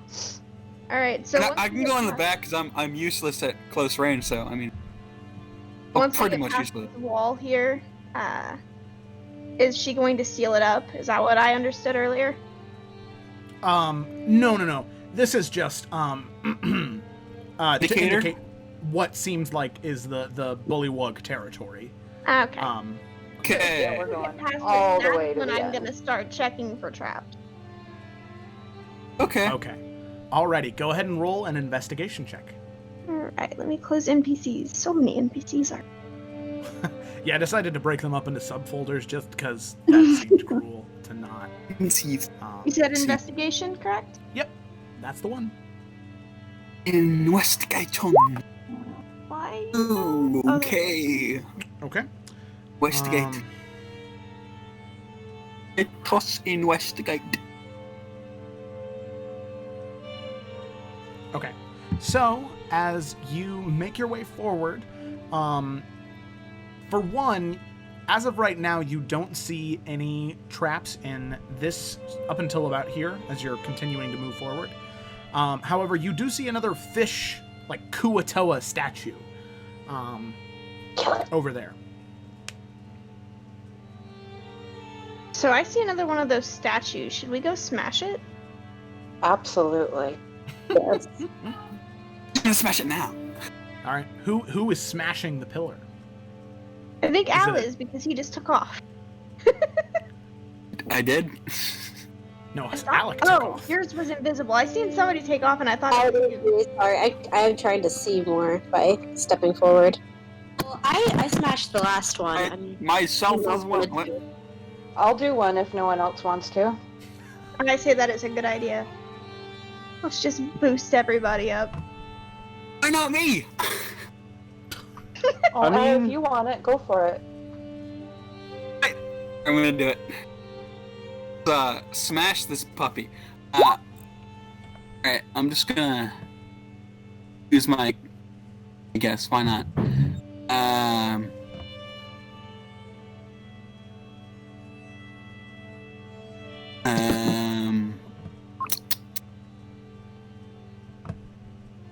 Let's shoot this thing. Okay. That is a hit. Roll Okay. damage. Okay. The Um, bolt pierces inside of it, and you can see the stone and like thatch and kelp begin to break and shatter. It's still together though. Okay, I'm gonna do the other one. Okay. All right, that is a hit. Roll your damage. Okay. A second shot, you're able to shoot it in another place, and the cracks spread to one another. It is still not completely shattered yet, but it's very close. Okay, just gonna It again. Crossbow. All right, that is a hit, and all right. So with the third shot through the head of this statue, it cracks and shatters and falls down, rubbled on the rest of the ground. Shattered. Get so, my yes, get for my the rest of ammunition the back. yeah, easy enough.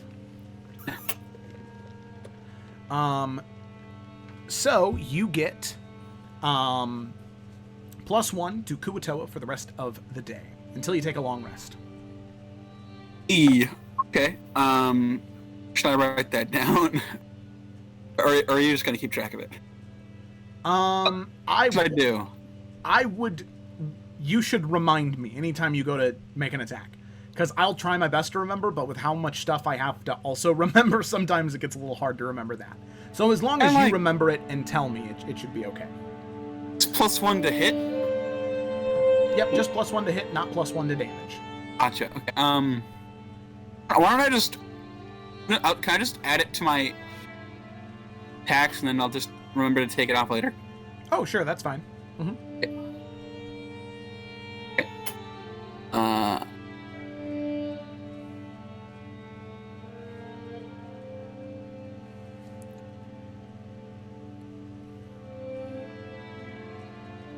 Alrighty, so statue shattered. And Selah, as you are moving around after they shatter it, looking for traps, you didn't see any in this stretch, and nothing seemed to triggered, so seems like you're fine. I'll go ahead and, if you guys are ready to move forward, I'll go ahead and take another investigation check. I'm ready. Yeah. Why not? Okay. It's a little So, bit. as you are moving forward, right about here,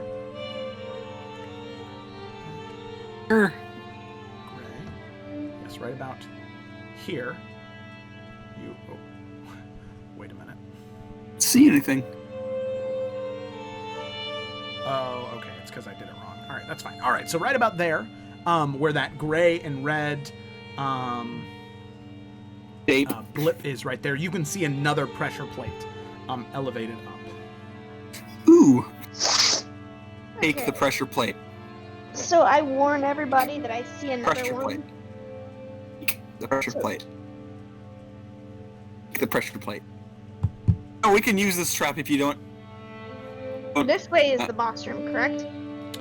No, she said once you get to the end of the Oh, yeah. hallway. Okay. So Are there's- the in? I'm curious what's up here. Since I see a trap there, I've warned them. Maybe we should go up here and see if there's anything of importance. Maybe. Or are you guys just wanting to boss rush? No, I'm gonna look back at the priestess and point up the stairway and see if I can see any response from her. I never I never moved her, but she's not there anymore. Oh, It seems crap. as though she's gone to swim underneath the water. then yeah, I mean we can take a look. So I wish I knew how big the boss room was. I'm gonna hesitantly come this way and just kind of check as I go to make sure I don't spring anything I didn't notice.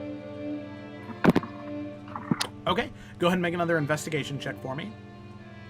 All these checks, they're scaring me. Kind of leaving us over here. 17, very cool. So you take a look, and as you're looking up, you can see that hanging trap, the first one that you saw, and you can see the line that it would be.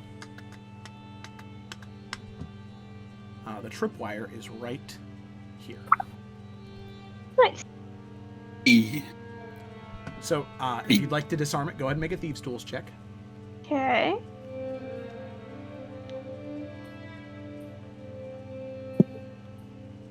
Easy enough. You have your mojo back. You've taken a moment to rest. You feel recovered. With flick of a wrist, the tripwire snaps, The trap does not fall, Can I get a wrist? and it has been Wrist. safely disarmed. Okay, so I'm gonna move in here and just kind of look around and see what I can. Ooh, hello, beautiful. Mm-hmm. See that? See what? And I holler, I found another pillar. There Oh, is another nice. one. There is another. Is I'm it gonna- glowing? Sorry, Yes, go it ahead, is. Cyrus. As everyone kind of goes off, I'm going to peek my head around and just mage hand that pressure plate as well. Okay. Yeah, as everyone's kind of distracted, you and 5 different arrows fire and fly off over this direction, disarming the trap. No one minds. I will gladly take action. After my AC is trash. Okay. Okay, it's 14. It is not good. Oh, Ah. mine's 12. Actually, JK, you need it more than I do. Are you? No, you're like. Well, if you're gonna be up front, hitter, I mean, Yeah. go for it. Morganix is crazy self-sacrificing, so she'd probably encourage Alec to do it. I can't reach anymore, so it might be actually a good idea. So Alec will touch the statue. Okay. do it. So, you take 10 minutes. You whoa. In a What happened there? minute. Okay, well, whatever. So you take 10 minutes, and you channel the totem, and you get that +1 to your AC for the next 10 minutes. Oh, So does I that will mean say- Cyrus loses his?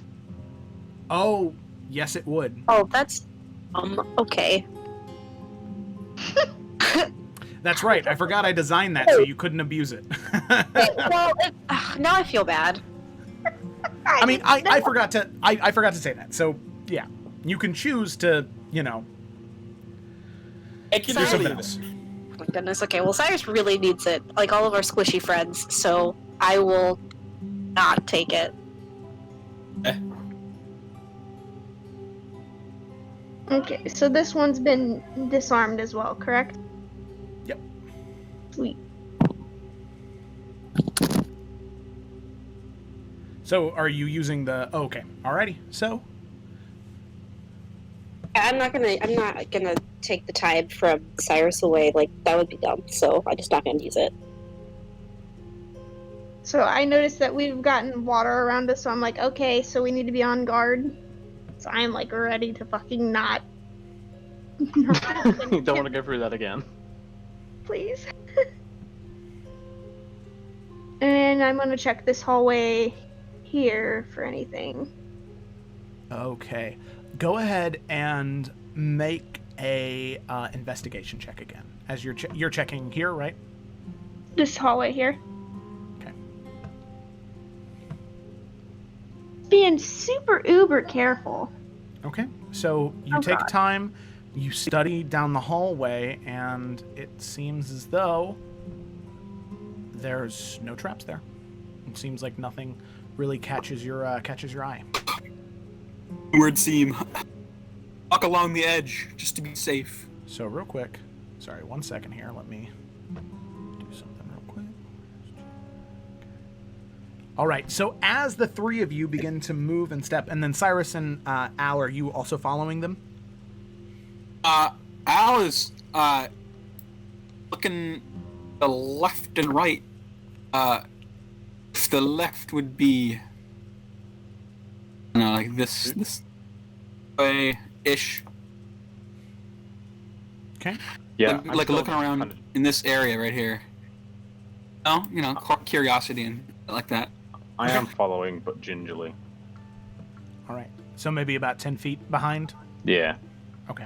So like there, I guess. Okay, so right around the corner. All right, so Sayla, Alec, and Morganix, as the three of you step on to the ground, you can hear, Sayla being the first one, you can hear there's a slight like creak and crack of the stone underneath you. It seems as though it's not breaking through yet, but the ground seems very loose Oh god. and very unstable in this particular area. Huh. Oh goodness. Come back. So I relay that to them and I warn them that I feel very not happy with this area. To move forward, can we like race around the edges where it doesn't seem as cracked? No, it seems like this entire area is really, really unstable. How Do far we does take that it as a go group as for? fast as we can, or do we go slowly one at a time? Put something heavy on it. Or, you know, smash it with a sword or something. We don't want it to smash. We have to walk over it. Yeah, here, If we I'll go ahead and don't- move the unstable ground, the marker onto the token layer. What if we're supposed to, you know, So here we need to... We also don't that thing? particularly want to draw any attention with a lot of noise. So I'm just very gingerly making my way. Sayla, as you move that way, you can hear this sound. You didn't see this pressure plate. And Oh. as you are stepping, you can hear this whirring noise of rope on some type of gear, and you see this sharpened wooden stakes that begin to fly out of the ground and begin to rotate rapidly around you. I need you to go ahead and make a dexterity saving throw. X check. Yay! As you can see this circular spinning mechanism of just sharpened wooden stakes begin to spin around you. Okay, so as they begin to spin around you, you're able to dodge out of the way for the most part, really only taking your stamina away. You take 1 point of slashing damage. As you begin to move through, do you want to try and move back or keep moving forward through the spinning blades? Forward. Forward. Fuck it, forward. Okay, so I need you to make 2 more dexterity saving throws as you move an additional 10 feet through the traps. Oh. Hey. Oh. All right. So, How far was 10 feet from where I was? Stood all our luck. Oh, all the way yeah, out. so you're able to get out all the way out. So on the first one, you will take another 1 point of piercing damage as you're able to roll and dodge, but as you go to leave the spinning blades, there is one of them catches you in the shoulder, slashing in, dealing 4 points of slashing damage as you are cut from Well, it. we're off to a wonderful Oof. start. I'm already Yeah, back we down sure to are. 12. Ha. Oh, that is correct. Yeah, you need to be Oh. clicking saving throw. What did I do? Yeah. Did I do something wrong? Yeah, you were clicking just your dexterity and not dexterity saving throw, which is up at Oh. the top. Yeah. So, So just for funsies, go ahead and roll a dexterity saving throw for the last one, where? because the other 2 were successes. It should be right next to strength and dexterity up at the top. It's above skills.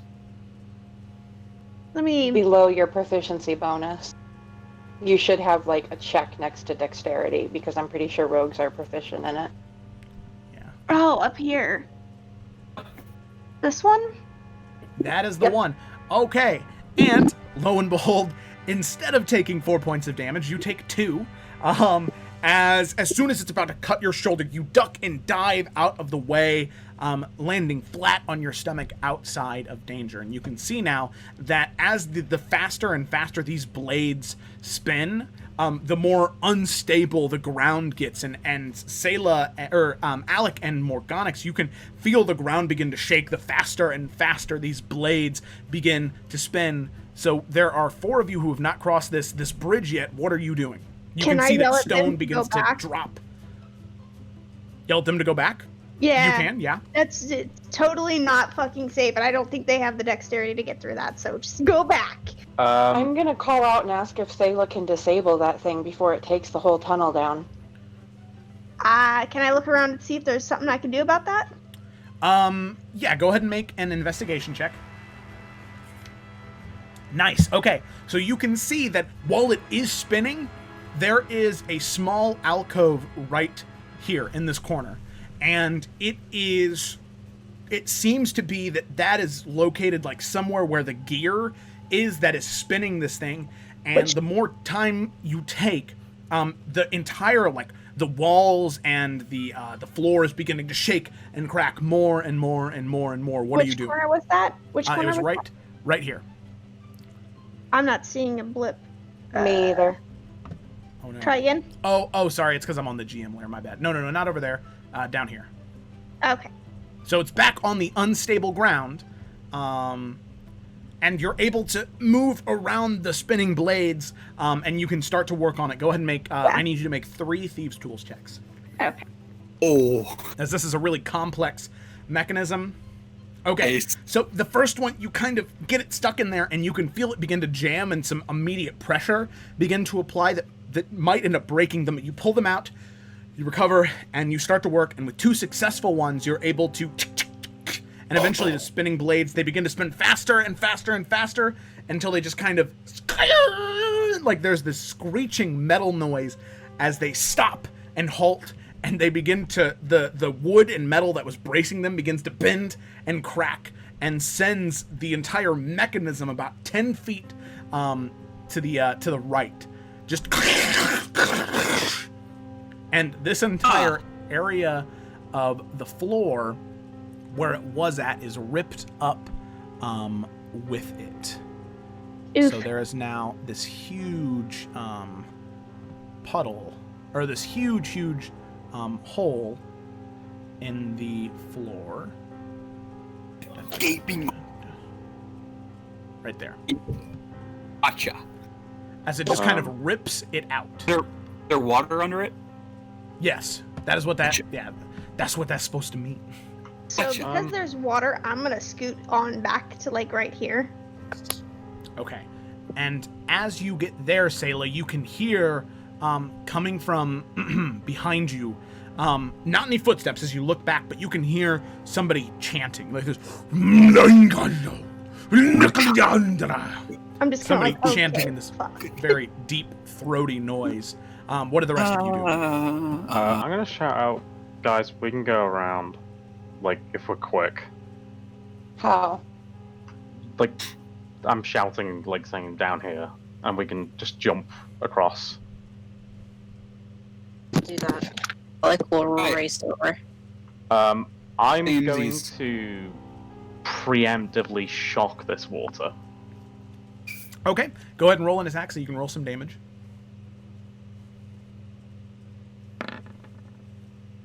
While they're Okay. doing that, can I hide? Find a place Yes. to hide? Go ahead and roll a stealth check. All right, so you discharge, and after about 18 seconds, you do see. Let me go here. You do see 2 different bodies sort of plop out of the water right there and right there as they just sort of float up and out. All right. So Morgonix would like to sort of like back up and just kind of take a running start and just try to run and jump through as fast as she can. Okay, so I'd like you to make. We'll do it one at a time. So, Morgonix, I'd like you to make 2 athletics or acrobatics checks as you're moving through this area. They're both bad. Huh. See. Okay, so as you run and jump on the first one, you get here right inside where the ground is really uneven and cracked, and you can feel it begin to break and crack underneath you, and you actually start to fall, but you manage to jump out of the way, landing on solid ground, and after that you kind of try and focus and you bear down, and you're able to jump from rock to rock over and eventually all the way here, just leaping from one thing to the other in this heightened state of dexterity and accuracy. You manage to move over the spinning blades trap that is currently broken and uneven on the ground and land into like a roll at the end of the damaged area. Okay, so next we'll do Cyrus. Okay. So I'm go gonna ahead and kind of like brace the wall and be ready to like reach out and grab somebody if I have to. Oh God, please, yes. All right, so Okay, so you just sort of following right after Morganix, you actually end up falling into that hole that she created, but you manage to grab yourself and push yourself back up onto the ledge, scattering up, and you breathe for a moment, but you can hear the ground begin to crack and you realize you have no time. So you jump from rock to rock, and in a similar fashion, but even more dexterous and almost showman-like. Where you don't just jump, but one time you feel like you have enough air, so you decide to do a flip over and you land off of one pillar and you jump and roll, not needing anyone's help to get to the other side next to Morganix. Okay, so with that, we'll do Al next. Okay. Oh. It's John. So athletics or acrobatics? We'll I still know, do that for yeah. your first roll, Alec.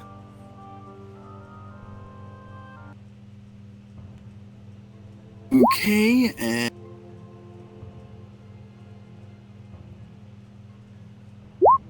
Oh man! Oh dear. Okay. How's Okay, five? all right. How's So- a 5 and a 13 do? Well, it's a nat negative one. 5 and a 13. So you jump, What? and Wait, it's- as you scatter, you just begin to fall. You Negative fall into that 5? hole that Cyrus... Yeah, because my homebrew rule, what I do is a natural 1 is negative 10, like minus 10, and a natural 20 is plus 10. So, you know. So... Okay. With that, just to make DCs, and because to me a natural 20 being auto success is I don't like that because it doesn't make any sense in some cases.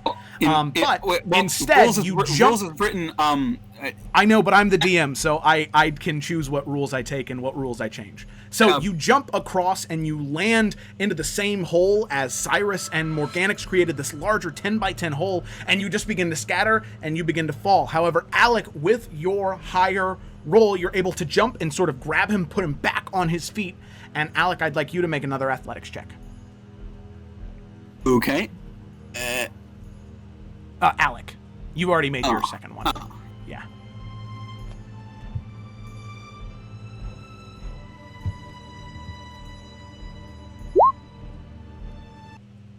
Okay, so Alec, with that, you're able to prop him up, sort of push him forward, giving him the momentum that he needs to make his way across. Not very dexterous or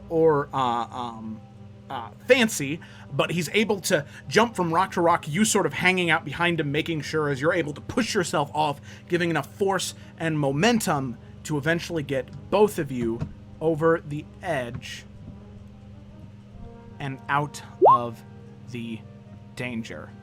Woo! Alrighty, so all of you are able to make your way across into this larger area. Now all of you can hear the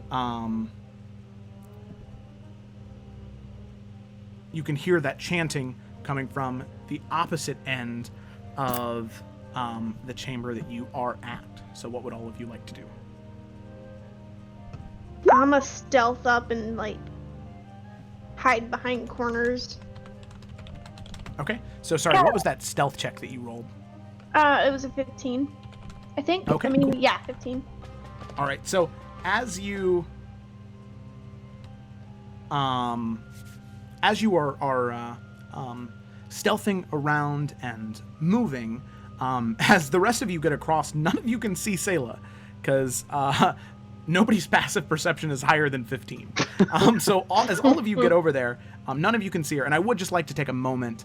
I didn't mean to come off as snippy right there, and John, that is the exact point that I was making. But it's great to debate rules after moments happen, right? Because I'm just yeah, not No, debating. I'm just saying.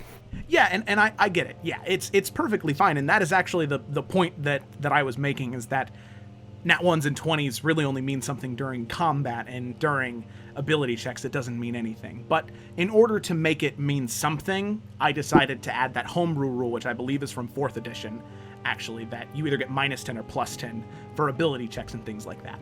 I understand. Yeah. Yeah. So I know what I'm saying is absolutely no impact in this game. You are the one who decides in all the rules. Yes. Which, thank you for throwing that in there. I didn't even know that was in the rules as written, that was... Because I'm so used to seeing the things about people like, well, I rolled a natural 20, so I should be able to seduce this dragon, you know? They're all idiots who don't know how the rules work. Exactly. Okay, Or cool. maybe their DM is just, Yeah, the DM's a pushover, yeah. Okay, so, all of you make your way across. None of you can see Sayla, but you can all hear that chanting coming from down the hallway.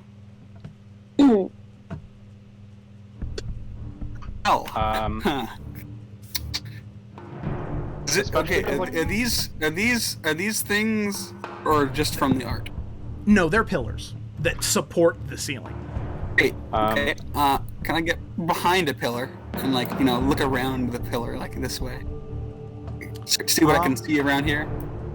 Yeah. So as you take a look down there, make a perception check for me, real quick. Kidooks.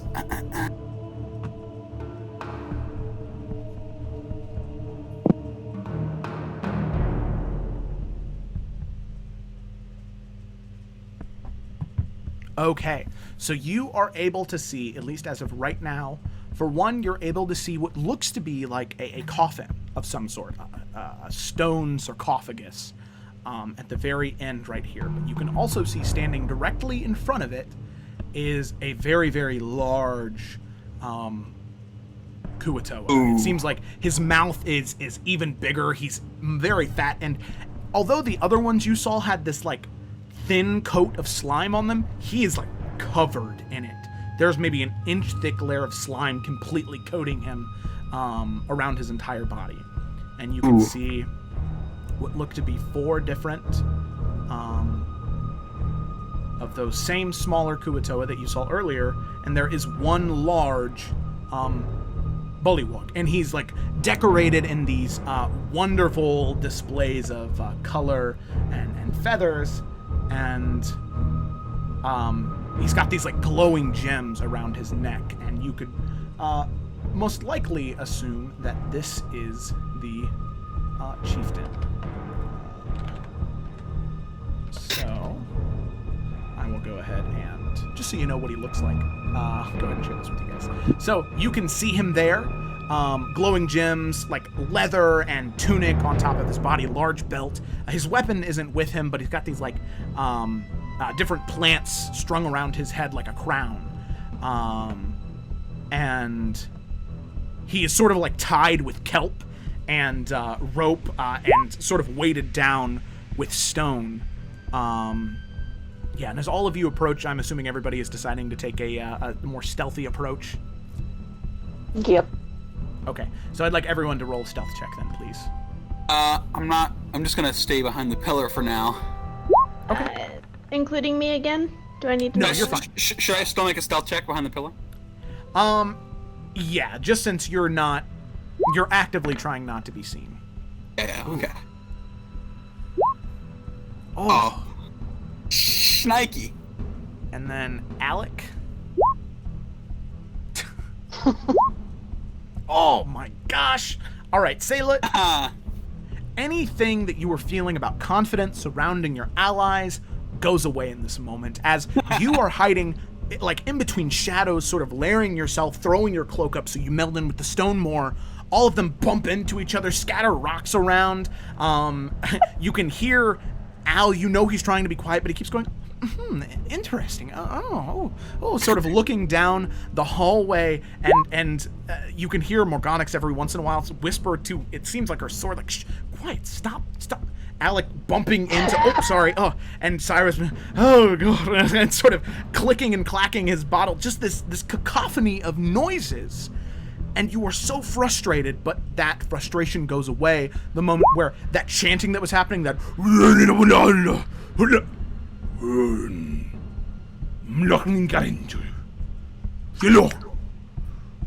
and Al, you, as you're looking down, you can see that he makes eye contact with you.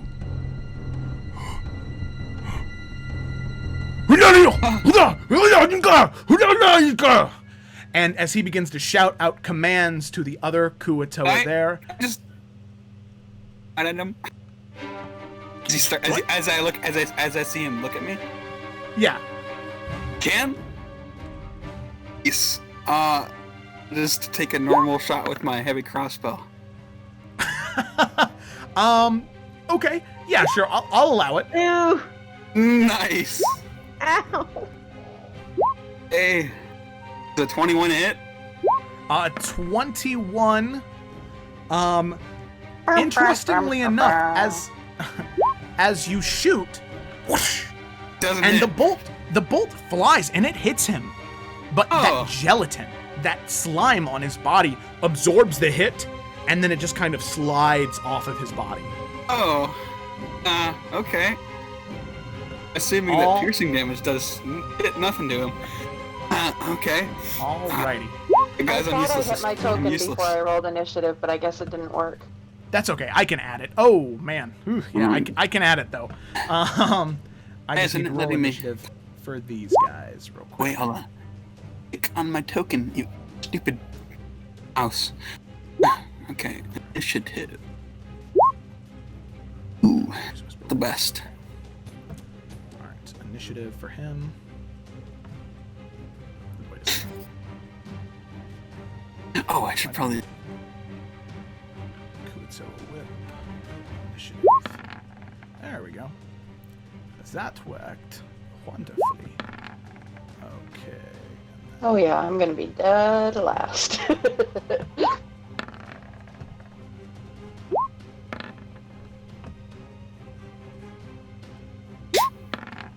And then the You last sure you don't one. want me to just roll again? I mean, I'd be happy to. Same.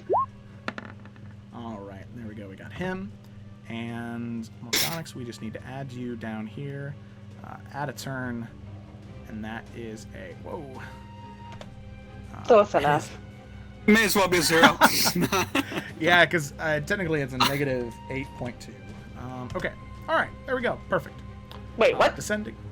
Yeah, because natural ones are minus 10. Natural 20s are plus 10. Right. Yeah, that okay. applies to initiative as well. So that means, technically, somebody who's got -1 modifier to initiative Well, could roll Saber had a higher natural one too. They could roll negative. Oh, she did? 11.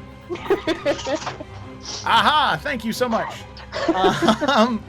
So that is a -5 Misery loves point. company. All right, let me resort those. Alrighty, there we go. Very cool. Thank you so much for the honesty. I Wow. really appreciate it.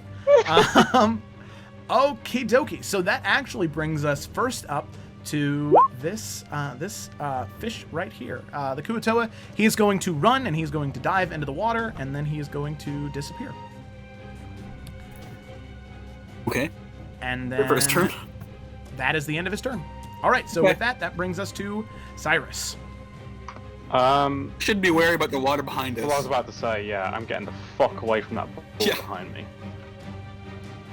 I'm going to start by moving up here so I can get a better view of them. Mm-hmm. And the closest one to the chieftain, I'm going to use my free tiefling spell and cast a level 2 Hellish Rebuke on it. Okay. I think Hellish Rebuke is a reaction. Oh yes, it is. Ignore me. Ugh. That's okay. I don't want to light them the fuck up just yet. Yeah. You know what?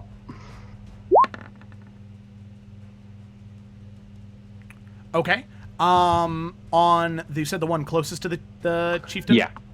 Okay, so with a 12, as you hurl the firebolt, it's still covered in that slime, and the firebolt hits it, and the slime just absorbs the firebolt. It seems as though a combination of the slime and not aiming at just the right spot, it seemed to not accomplish much. Yeah, I agree. Roll damage just to see, so we can be disappointed Just to see regardless. how powerful it was. That's Yeah. the highest it's been. Literally, yeah. That's amazing. I'm sorry. Gosh, that's so funny. Alrighty, so that is the end of Cyrus's turn, unless you wanted to move anymore. Just kind of hug this little corner. Okay, alright, cool. Alrighty, So then that is the end of Cyrus's turn, and then we have got another fish guy, and he is going to dive down into the water. And oh, there we go. And he is going to do that, and that's going to be the end of his turn. So then that brings us to Kuatoa Chieftain. So he is going to... Let me see here. Go there. Check this real quick. Okay, so what I need from... Oh, actually, everybody's too far away. Okay, so...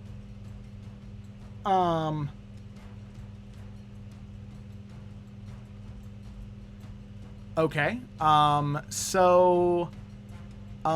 what we're gonna do is he's going to cast Thaumaturgy for his action, and oh, did not mean to have him selected still.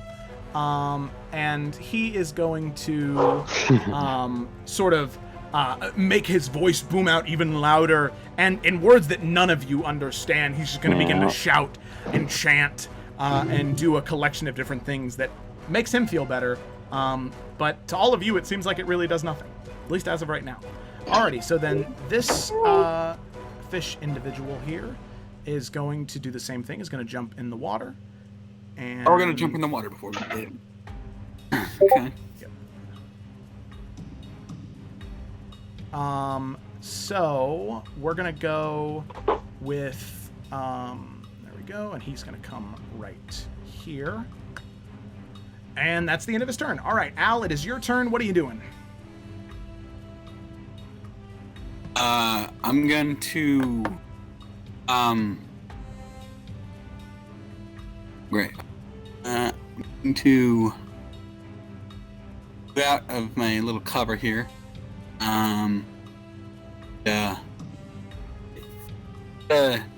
To this guy with my crossbow.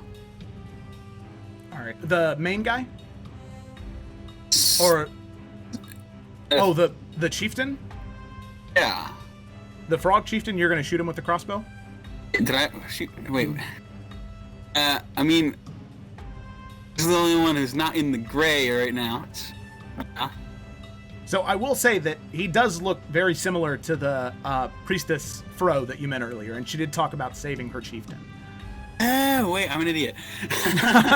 No. You're good. You're good. I'm definitely an idiot. I'm gonna get shot at. Wait, hold on. There's a Kuatoa, yeah, there's one right here. there. Uh-huh. Hey, I'm gonna shoot that one. Alrighty, there you go. Go ahead and roll for an attack. Are you gonna do sharpshooter? I'm gonna do the thing, yeah. Yeah, do the thing. Do the thing. That, even with the sharpshooter, that is still a hit. A 20, believe it or not, will hit this minor fish guy. I know, crazy. So go ahead and roll your damage. Holy shit. 3. Jesus Christ. 23 points of damage. You skewer him. I don't know. You might as well be making fish kebabs. You know, you just whoosh, the bolt flies through, and almost as if you were firing your gun, just kind of creates this this hole in his chest from where the arrow pierces through his body, and he's so dead. You absolutely taking keys from Cyrus. You're ending that man's whole career. Alrighty, so Al, that is the end of your turn, and that means I'm gonna Alec... just move back behind the. Oh, okay, yeah, get back into cover. Get that half cover, because that is important. All right, Alec, it is your turn. What are you doing? Okay, sorry, I'm having a lot of trouble with my map. Keeps, I don't know, timing out. I'm not really sure. Actually, what I can do is, because you guys have explored all of it now, I can actually just turn the dynamic lighting off. Okay, maybe that'll help. I'm not sure.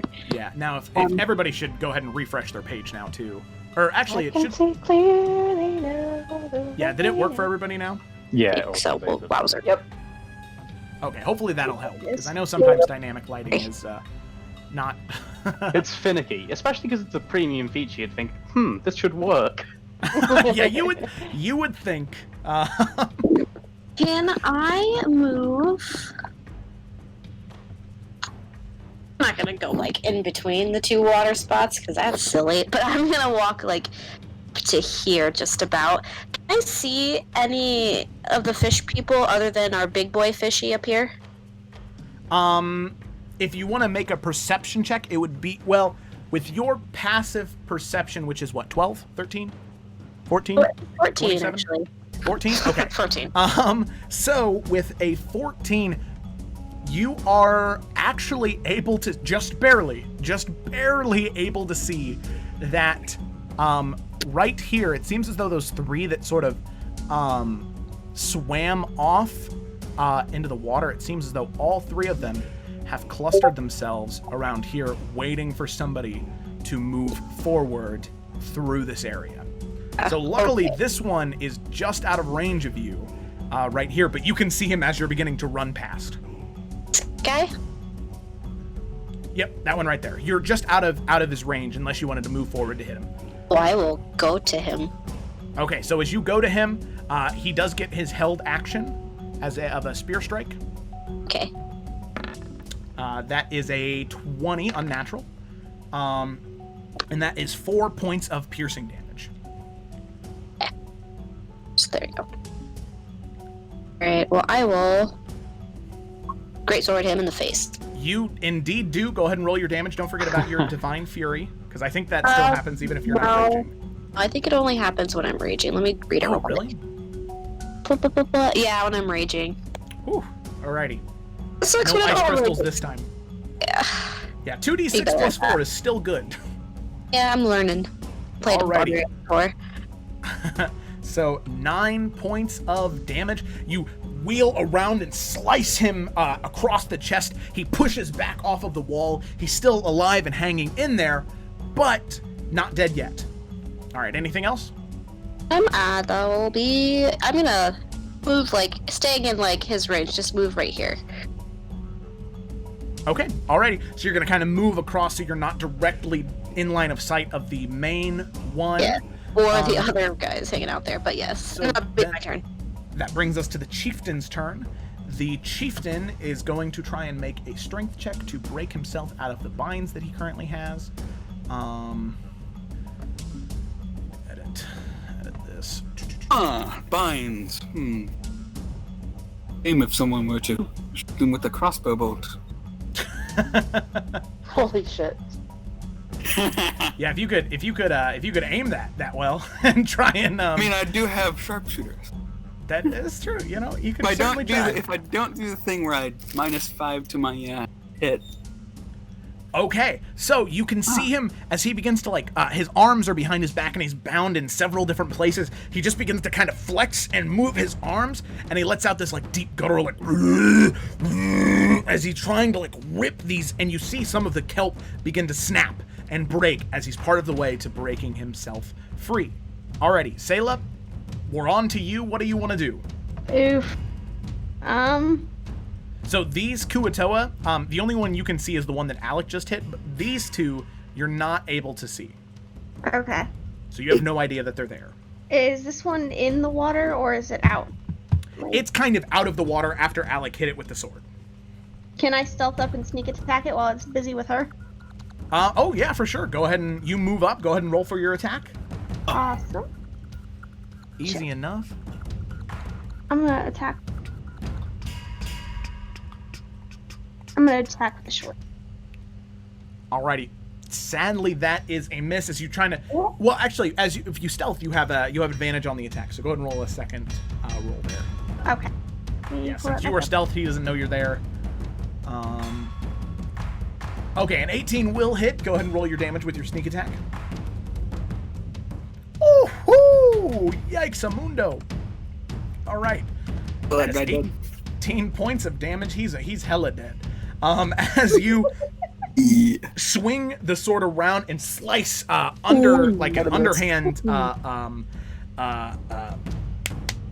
Oh man, holding the blade with an underhand grip. There we go. As you slice across his neck and chest, it just cuts so deep that he and it's the blue and green blood just begins to spray out of his chest as he slowly falls into the water and slips underneath, sinking below. Alrighty, anything else on your turn? I don't want to be near water, so I think I'm going to move this way. Okay, doke. Alrighty, so that is the end of Sayla's turn, and then we have Morgonix. What are you doing? I can't see anything but the big bad, yeah? Yeah, that's the only guy that you can see right now. Okay, You really sluggishly, after tripping around and sort of being a little lightheaded in the current moment, you eventually regain your composure. What do you do? well, I would start up this way. That's about, like, 25 feet of my movement. Does anything happen? Not right there, no. 30 feet. Okay, so as you are moving straight down the bridge, both of those Kuatoa get an attack of opportunity against you. So there's 1, and then there is 2. So that is a 12 and a 6. Do those hit? The 12 does, but I have Armor of Agathis up. Oh, yeah, you do. Alrighty, so that is 5 points of piercing damage. And he's gonna take some damage. He will take... He will take 10 points of poison damage. Oh. Man. No, So wait, no. If he did 5 points, then he takes 5 points. And I Oh, still okay, have 5 gotcha. left. Gotcha, okay. Gotcha.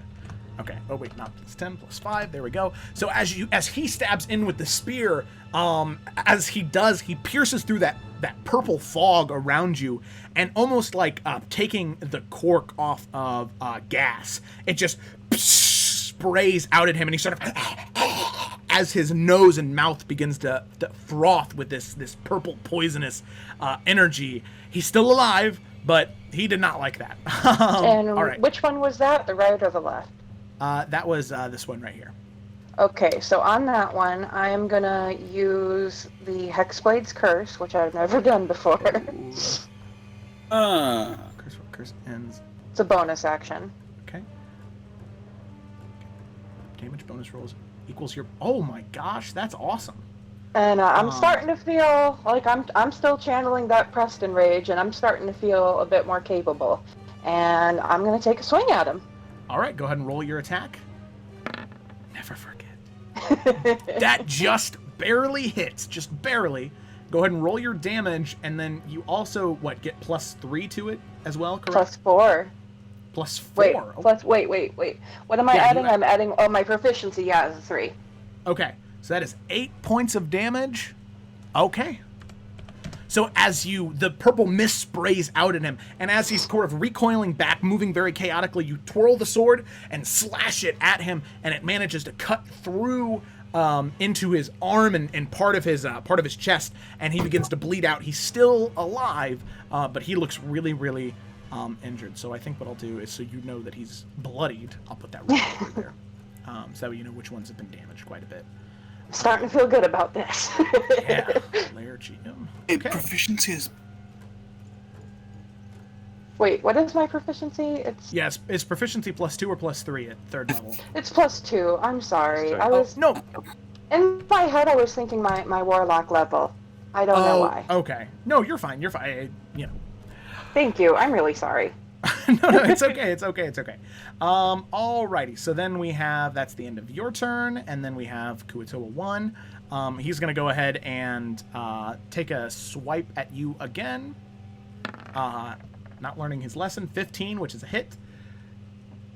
And that is 7 points of piercing damage, which only 2 gets to you.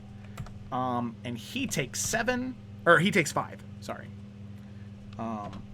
As the rest of the mist sort of blows out towards him after he pierces in towards you. Uh-oh. Oh, okay, there we go. Hello? Alrighty, so you thrust up he thrusts up and at you. He manages to scrape your leg a little bit, but that poisonous purple mist slams back at him, and he begins to choke in a very similar fashion to the Kuatoa that you had sliced with your sword. However, that's the... Well, after that, he's Wait, going to what go ahead. happened? I think I missed half of that. Oh, sorry. He took a stab at you with the spear. This one did. Okay. And it hit for 7 points of damage. He will take 5 points. Yep, exactly. He'll take 5 points. You only take 2. And then he gets hit with 5 points of that poison damage. And then he's going to dive back down into the water. And you get an attack of opportunity if you'd like to take one. I would love to. My armor of Agathis is now gone, by the way. Okay.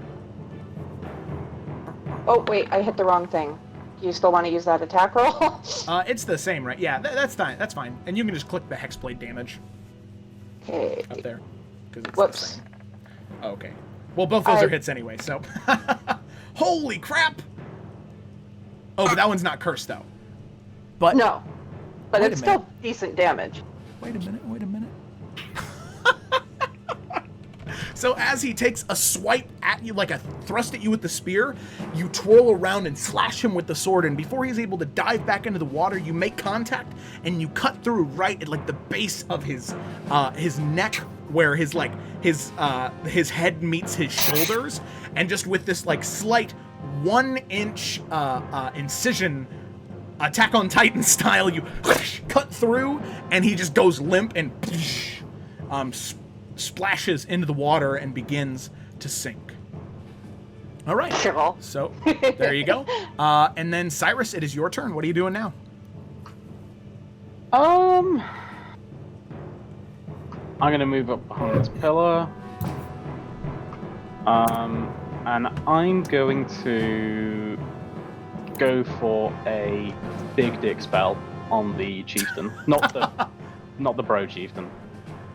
Yeah, not the bro chieftain. Okay. And I'm going to attempt. Let me just actually check I can actually reach. Yes, I can. I'm going to cast a 2nd level cold chromatic orb.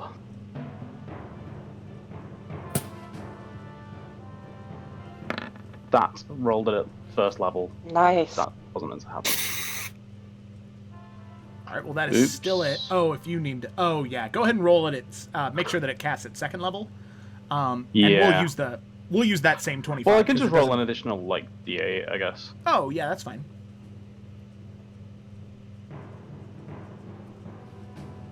Oh wait, no. Let me do it this time. Ignore me. Damn. Ooh, hot diggity damn. Okay.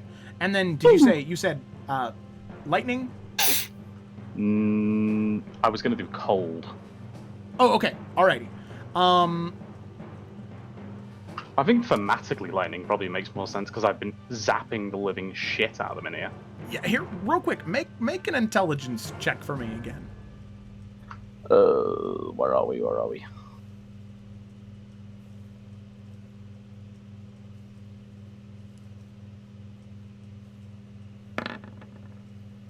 Okay.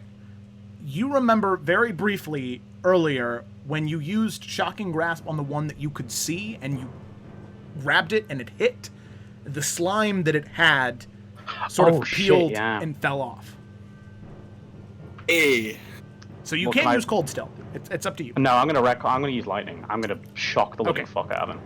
Alrighty. So as you cast the spell and propel it towards him, it makes contact and slams into his chest. The slime absorbs some of the brunt of the damage, but it still deals 9 points of lightning damage. But he no longer has that protective coating of slime anymore. Hey, nice. So useless anymore. Alrighty, yes. So he is currently, as the lightning hits him, and you can see him look down, and as the slime is completely gone off of his body, and he starts to like growl, looking down the hallway towards all of you. Okay. Anything else, Cyrus? I thumbs up and stay behind the pillar.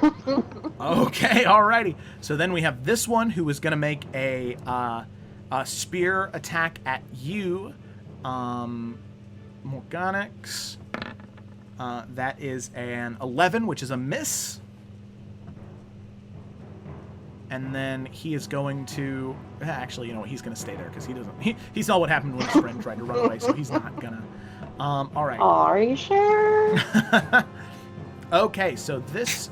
now we're up to big boy. He is going to, like, slowly step down the steps and sort of push the other... the bullywug out of the way and moving here. And he is going to... So the first thing that he's going to do is cast Shield of Faith on himself.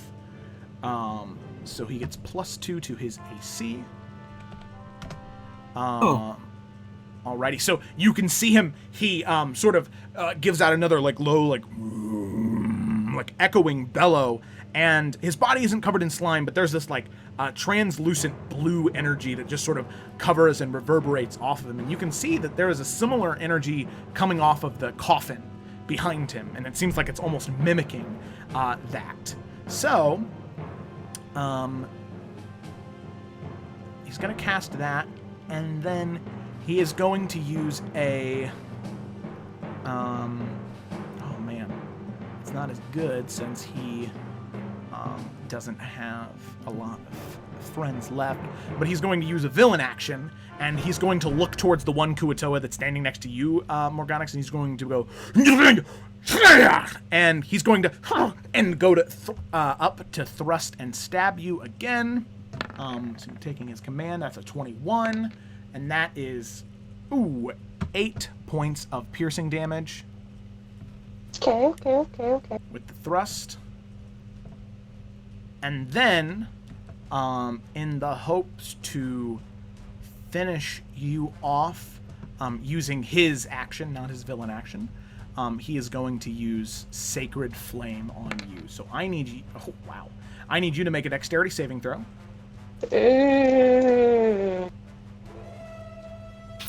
Come on, dice.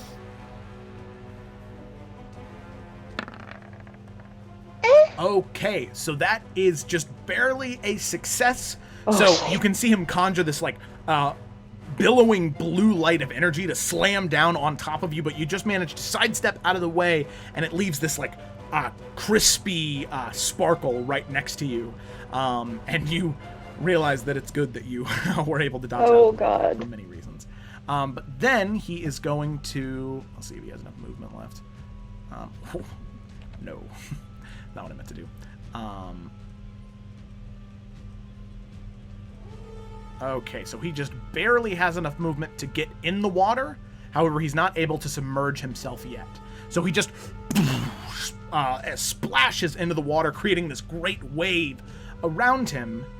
And that is the end of his turn, and with that we come to Al.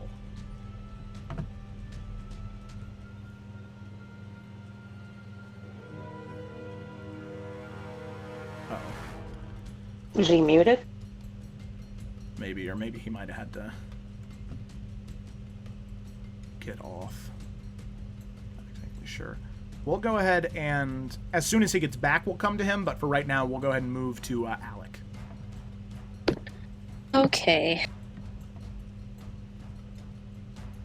So right now, there is one Kuatoa left alive, but then there is the main one who just sort of splashed into the water.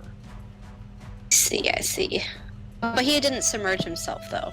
No, he is still, like, his head is poking out of the water. Would like to throw a javelin at his eye. All right, go ahead and roll for an attack. Okay. That, sadly, is not a hit. +1? Because I have the... Oh, wait. No, I don't have the statue. Wait. Yeah, I do. I broke that one statue. Okay. Still not a hit, sadly. As that, like, shimmering blue light coming off of his body sort of deflects the attack before it's able to land. I hit the other dude. Okay. Yep. All right, anything else? What move can at all? I do? You can move closer if you wanted to, but... You get closer to that thing? You trying to kill me? Okay. No, it's okay. I'll just stay here. It's fine. Alrighty. So then, Al might not be back yet. Yeah. Oh, What? you are? Okay, cool. What do you want to do? Move around here. Shot the dude. Alrighty, so yeah, his head is just barely sticking out of the water. Go ahead and roll your attack. Okay, I'm not gonna do the thing.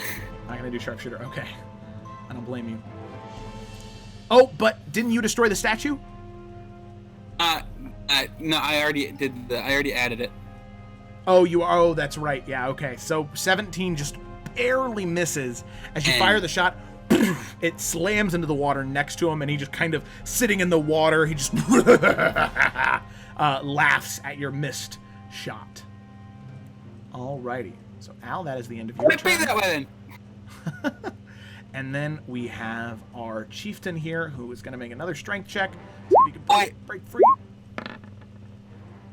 Oh, damn. All right. So by the way, I was gonna like move back behind the pillar. oh yeah, that's fine. Okay. Right, So thanks. then, yeah, no problem. So the chieftain, he tries to break, but he just isn't able to rally as much strength as he sort of like falls over onto his side and begins to writhe around trying to break the kelp rope, but he just can't do it. Alrighty, with that, Sayla, it comes to you. What are you doing? Okay, so this guy, let's see. This guy, is he submerged yet? No, just his head is sticking out. Just his head, okay. So I'm gonna move. Let's see, how far can she move? I'm gonna move here. Okay, right next to Morgonix. Yep. And what about this guy? Is he sticking out or no? Yes, he is. Actually, can I stealth him because he's busy with her? Yes, and she's within 5 feet. You would get your sneak attack. Sweet. Okay, we're gonna click sneak, and I'm gonna hit with the heavier hitter, which is the sword. Maybe. That is a hit. Go ahead and roll your damage. Awesome. Woo! Okie dokie. All right, so with that, minus 11, you slash into him as he's too preoccupied with Morgonix, and easy enough, right across the throat, he falls back into the water and begins to sink down towards the bottom. Do I get my temporary hit points for him dying? Oh, yes, you do. So I didn't read that one. Where did the... Oh. Yeah, if the cursed target dies. Yep, so that would be 4 plus 3. Yeah, so 7 hit points. 7 temporary hit points you get back. Yes, I need them. Alrighty, very good. So with that, Sayla, you can see as you slash across, that blood that would have like collected on your blade or sprayed out, it is like channeled towards Morgonix and just begins to cover her in this like haphazard shield around her. So the blood is not freely spraying, it's just slowly moving through the air to cover her in a protective energy. And with that, it is her turn. Okay. Well, as my bonus action, I would like to cast Hex on the big bad. Whoops. I didn't mean to actually roll that. I was trying to show the info for it. I'm sorry. Oh yeah, sometimes it's weird like that. Here, I can just go to your character sheet real quick. How do I? Sometimes with damage spells, it just doesn't. Oh, whoa. Because I'm just trying to show what it actually does. Oh, here, wait. I think. All right, let me give me control here, and I can. Sorry. No, it's okay. All right, so we're gonna go to, and then we want include spell description on attack, include cog hex. Hey, there we go. Alrighty, cool. But I wasn't actually like rolling damage for it. It's just on him. Okay. You place until the spell ends, you deal an extra 1d6 necrotic damage to the target when you hit with an attack. Also choose one ability when you cast the spell. Oh, okay. Dexterity. Oh, that is a good idea. All right, so we're gonna use this net here. So as you cast hex on him, it has no saving throw. That's awesome. That's such a good spell. So that purple mist begins to swirl around him, almost like chains, and sort of like locks him together and makes his movement a little bit more restrained and controlled. And anything else? Yeah, I'm gonna Eldritch Blast him. Oh yeah, alrighty. Eh. 15. So yeah, you go to slam into him, and it just slams into the water next to him, and it's just not able to find purchase. Alrighty, anything else? Nope, now I'm good, but I actually might want to just kind of step back from the water a little. Okay, so you do that. And moving away after being thoroughly walloped from being near the water. From there, we move on to Cyrus. Okay. I'm going to use my last second level spell slot and do the exact same thing I did, but I am going to invoke the Tides of Chaos. Oh yeah, alright. So, I'm going to go for a lightning chromatic orb on him again. Okay, as he's in the water? Yep. Oh my god! So real quick, before you roll damage, I'd like you to roll a D100 for me. So as you go to cast the spell, real quick, that is a 67. Okay, let me go here. And let me go here, and let us see what. Whoa! Let's see what's going on here.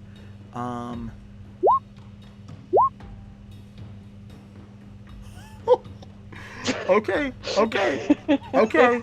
That's amazing.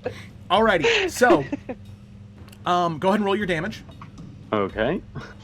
For the natural 20. So remember, we gotta keep that in mind. Which, oh my gosh. Okay. Oh my god. Okay. So okay. Nice. Let me do something here real quick.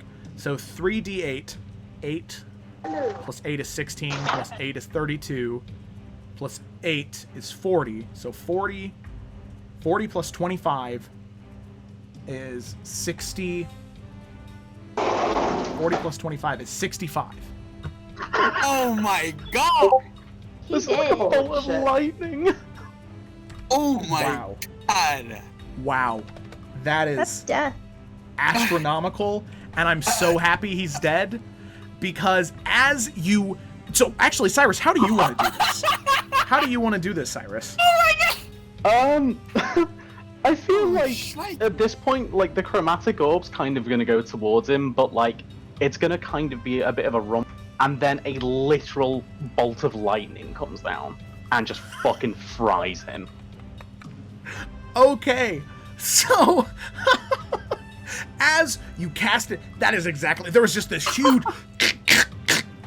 just tearing from space and time, channeling this chaotic energy, slams down on him in this bolt of fire, this bolt of lightning, completely frying him from head to toe and sending shockwaves through the rest of the pool of water all around you, just sending off these lightning bolts originating from the water as they slam off and crack into the wall, shattering stone and causing it to crack and the entire room to shake. However, as soon as you kill him and his body is completely fried, you can hear, maybe from behind you, you hear this, "I will be with you always." And as you look around, you can see this ghastly Kuatoa just floating behind you. Oh Just kind shit. of fades away into the ground. So, you kill him, My god. but it seems like he's haunting you now. Oh my god. So, you can see that. So, what are all of you doing? You come out of combat. It seems like there's a moment, and eventually that Bullywug, he's able to break the kelp off, and the more chubby Kuatoa, he comes over, and he sort of like waddles over, shifting his weight from one foot to the other, jiggling all along the way. And he looks to all of you, gives you a bow, and he says,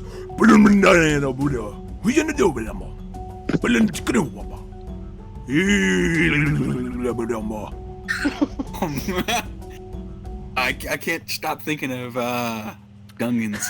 That's exactly what I was thinking about.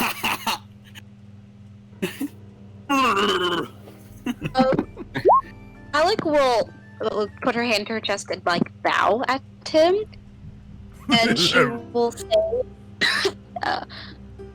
"What's the priestess name again? I'm sorry." Fro. Okay. Priestess Fro has sent us to help you. We know her.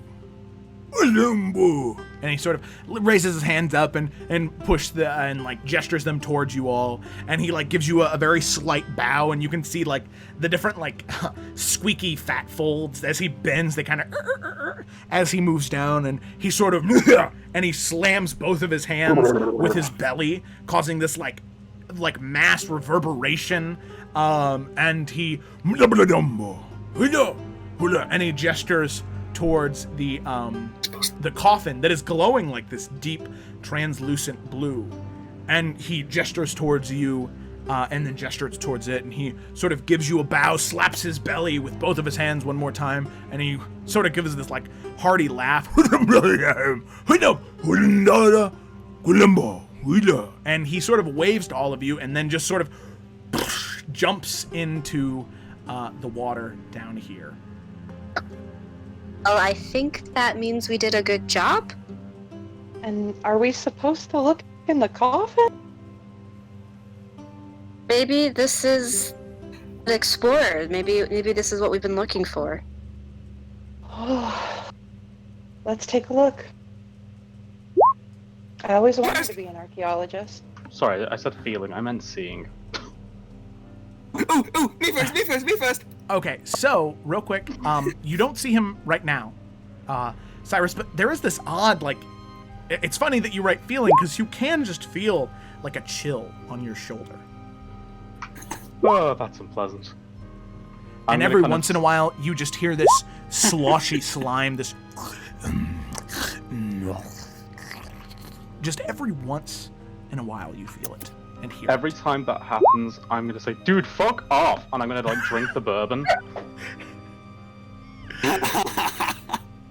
Alrighty. Open thing. Yeah. So, sorry.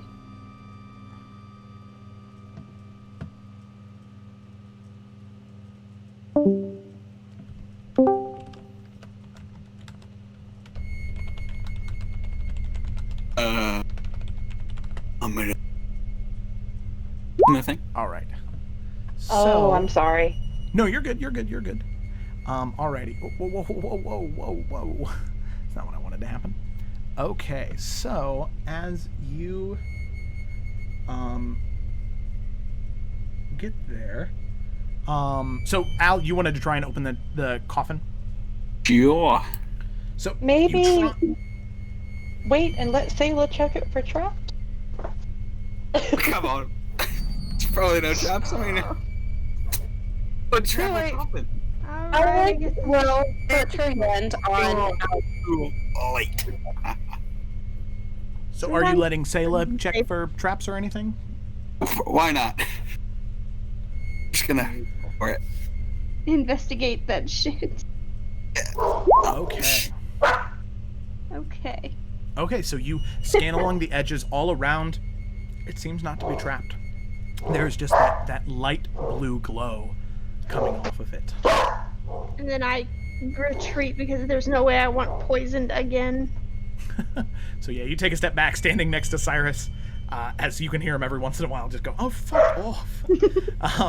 Which is making me look over at him like, what the fuck is going on with you now? No, at that point, I'm gonna see Mom. I'm not talking to you. Then who the fuck are you talking to? I drink. Alrighty, so you just see him drink for way too long. I'm gonna remember this. Alrighty, so Al is gonna like pull his like fingers across the edge of the the coffin or whatever it's called, whatever it is, starting from the center, each of them right and left going to the ends of the coffin, and as he takes a breath in and opens the thing. Okay, so real quick, I'd like you to make a strength check because it is solid stone. It's really heavy. Okay.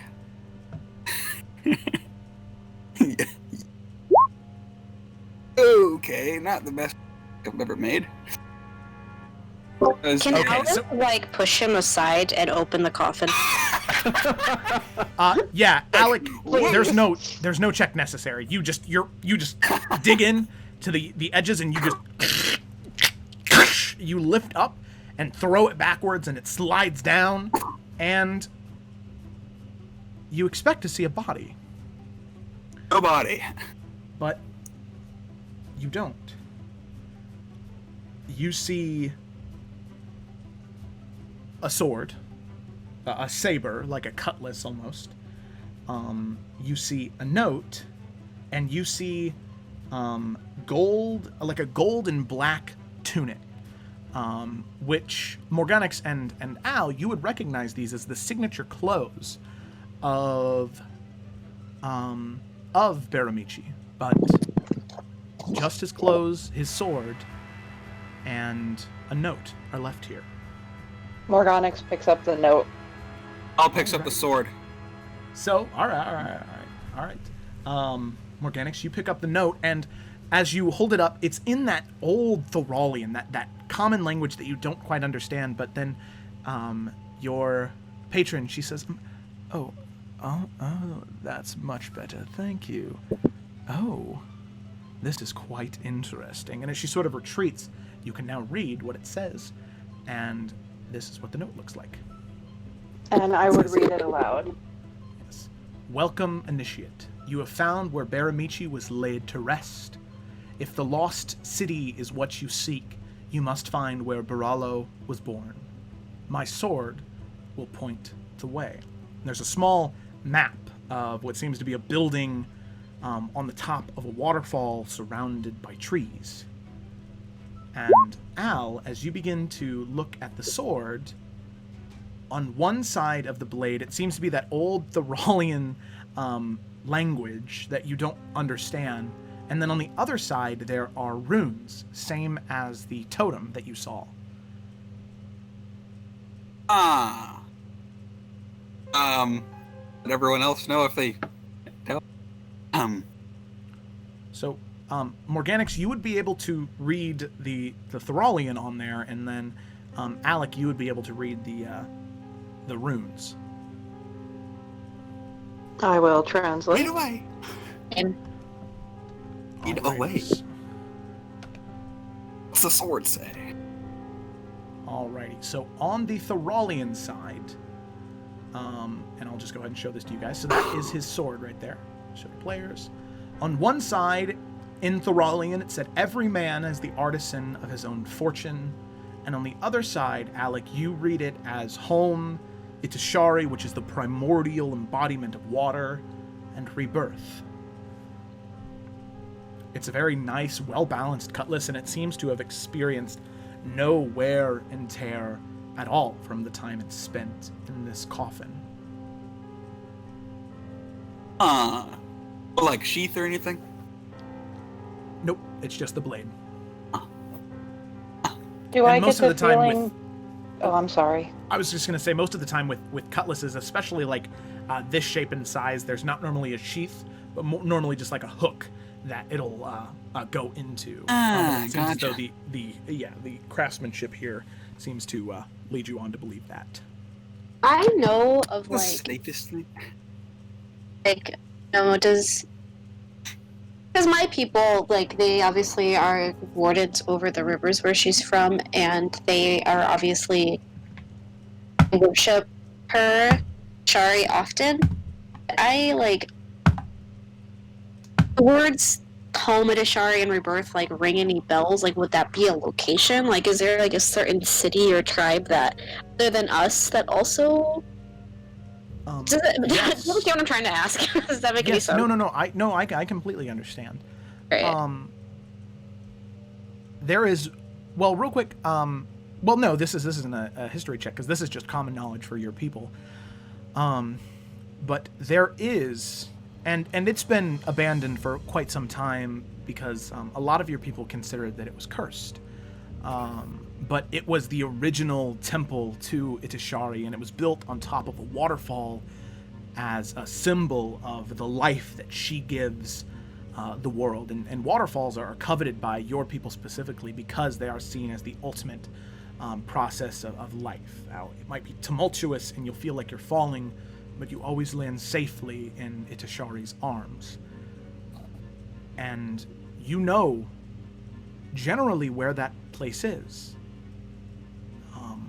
It was maybe a 4 or 5 days journey from your village, which would probably be about a week or two from New Verdalka.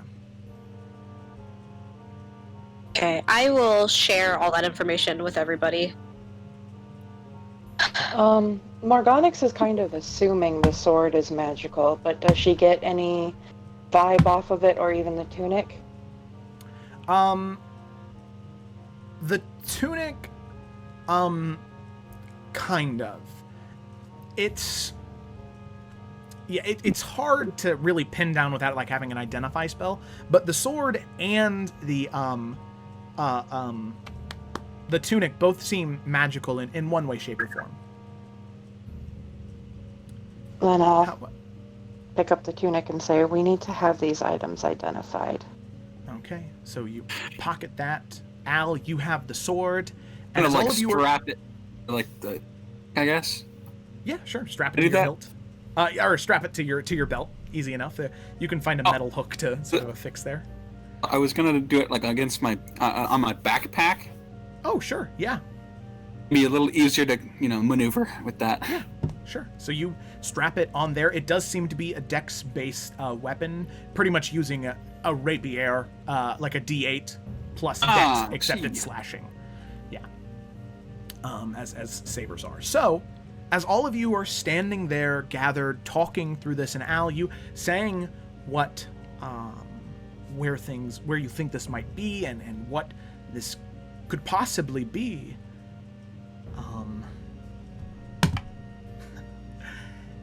Alec, you're the only one who hears it, but you can hear footsteps. Not sloshing like suction cup flippers, but you can hear footsteps, the sound of boot on stone. And as you turn around and look, and all of you follow Alec looking, you feel your stomach drop. As you see a man who you hoped you would never see again. Smug smile, long, wavy, black, salt and peppered hair, scruff on his chin. He smiles to all of you standing on top of the ledge and says, well, very nice, very nice. And you see Charles Windren. You know, I have to say, I'm very happy that this time all of you did the work. So if you'd kindly hand over the sword, the map, and the tunic, I would greatly appreciate it. And you can see coming around the corners, there's 5 or 6 equally like robed and cloth individuals as the 4 that you fought at the tower's base. And he smiles and gestures out his hands and says, please, there's no need to fight. And if we did, I can guarantee you it wouldn't end well. And that's where we're going to end tonight's session. Woo! Really tempted to Eldritch Blast, guys. You know what I'm really tempted to do? I'm really tempted to just run over to the water and just jump in and swim away or something. All right.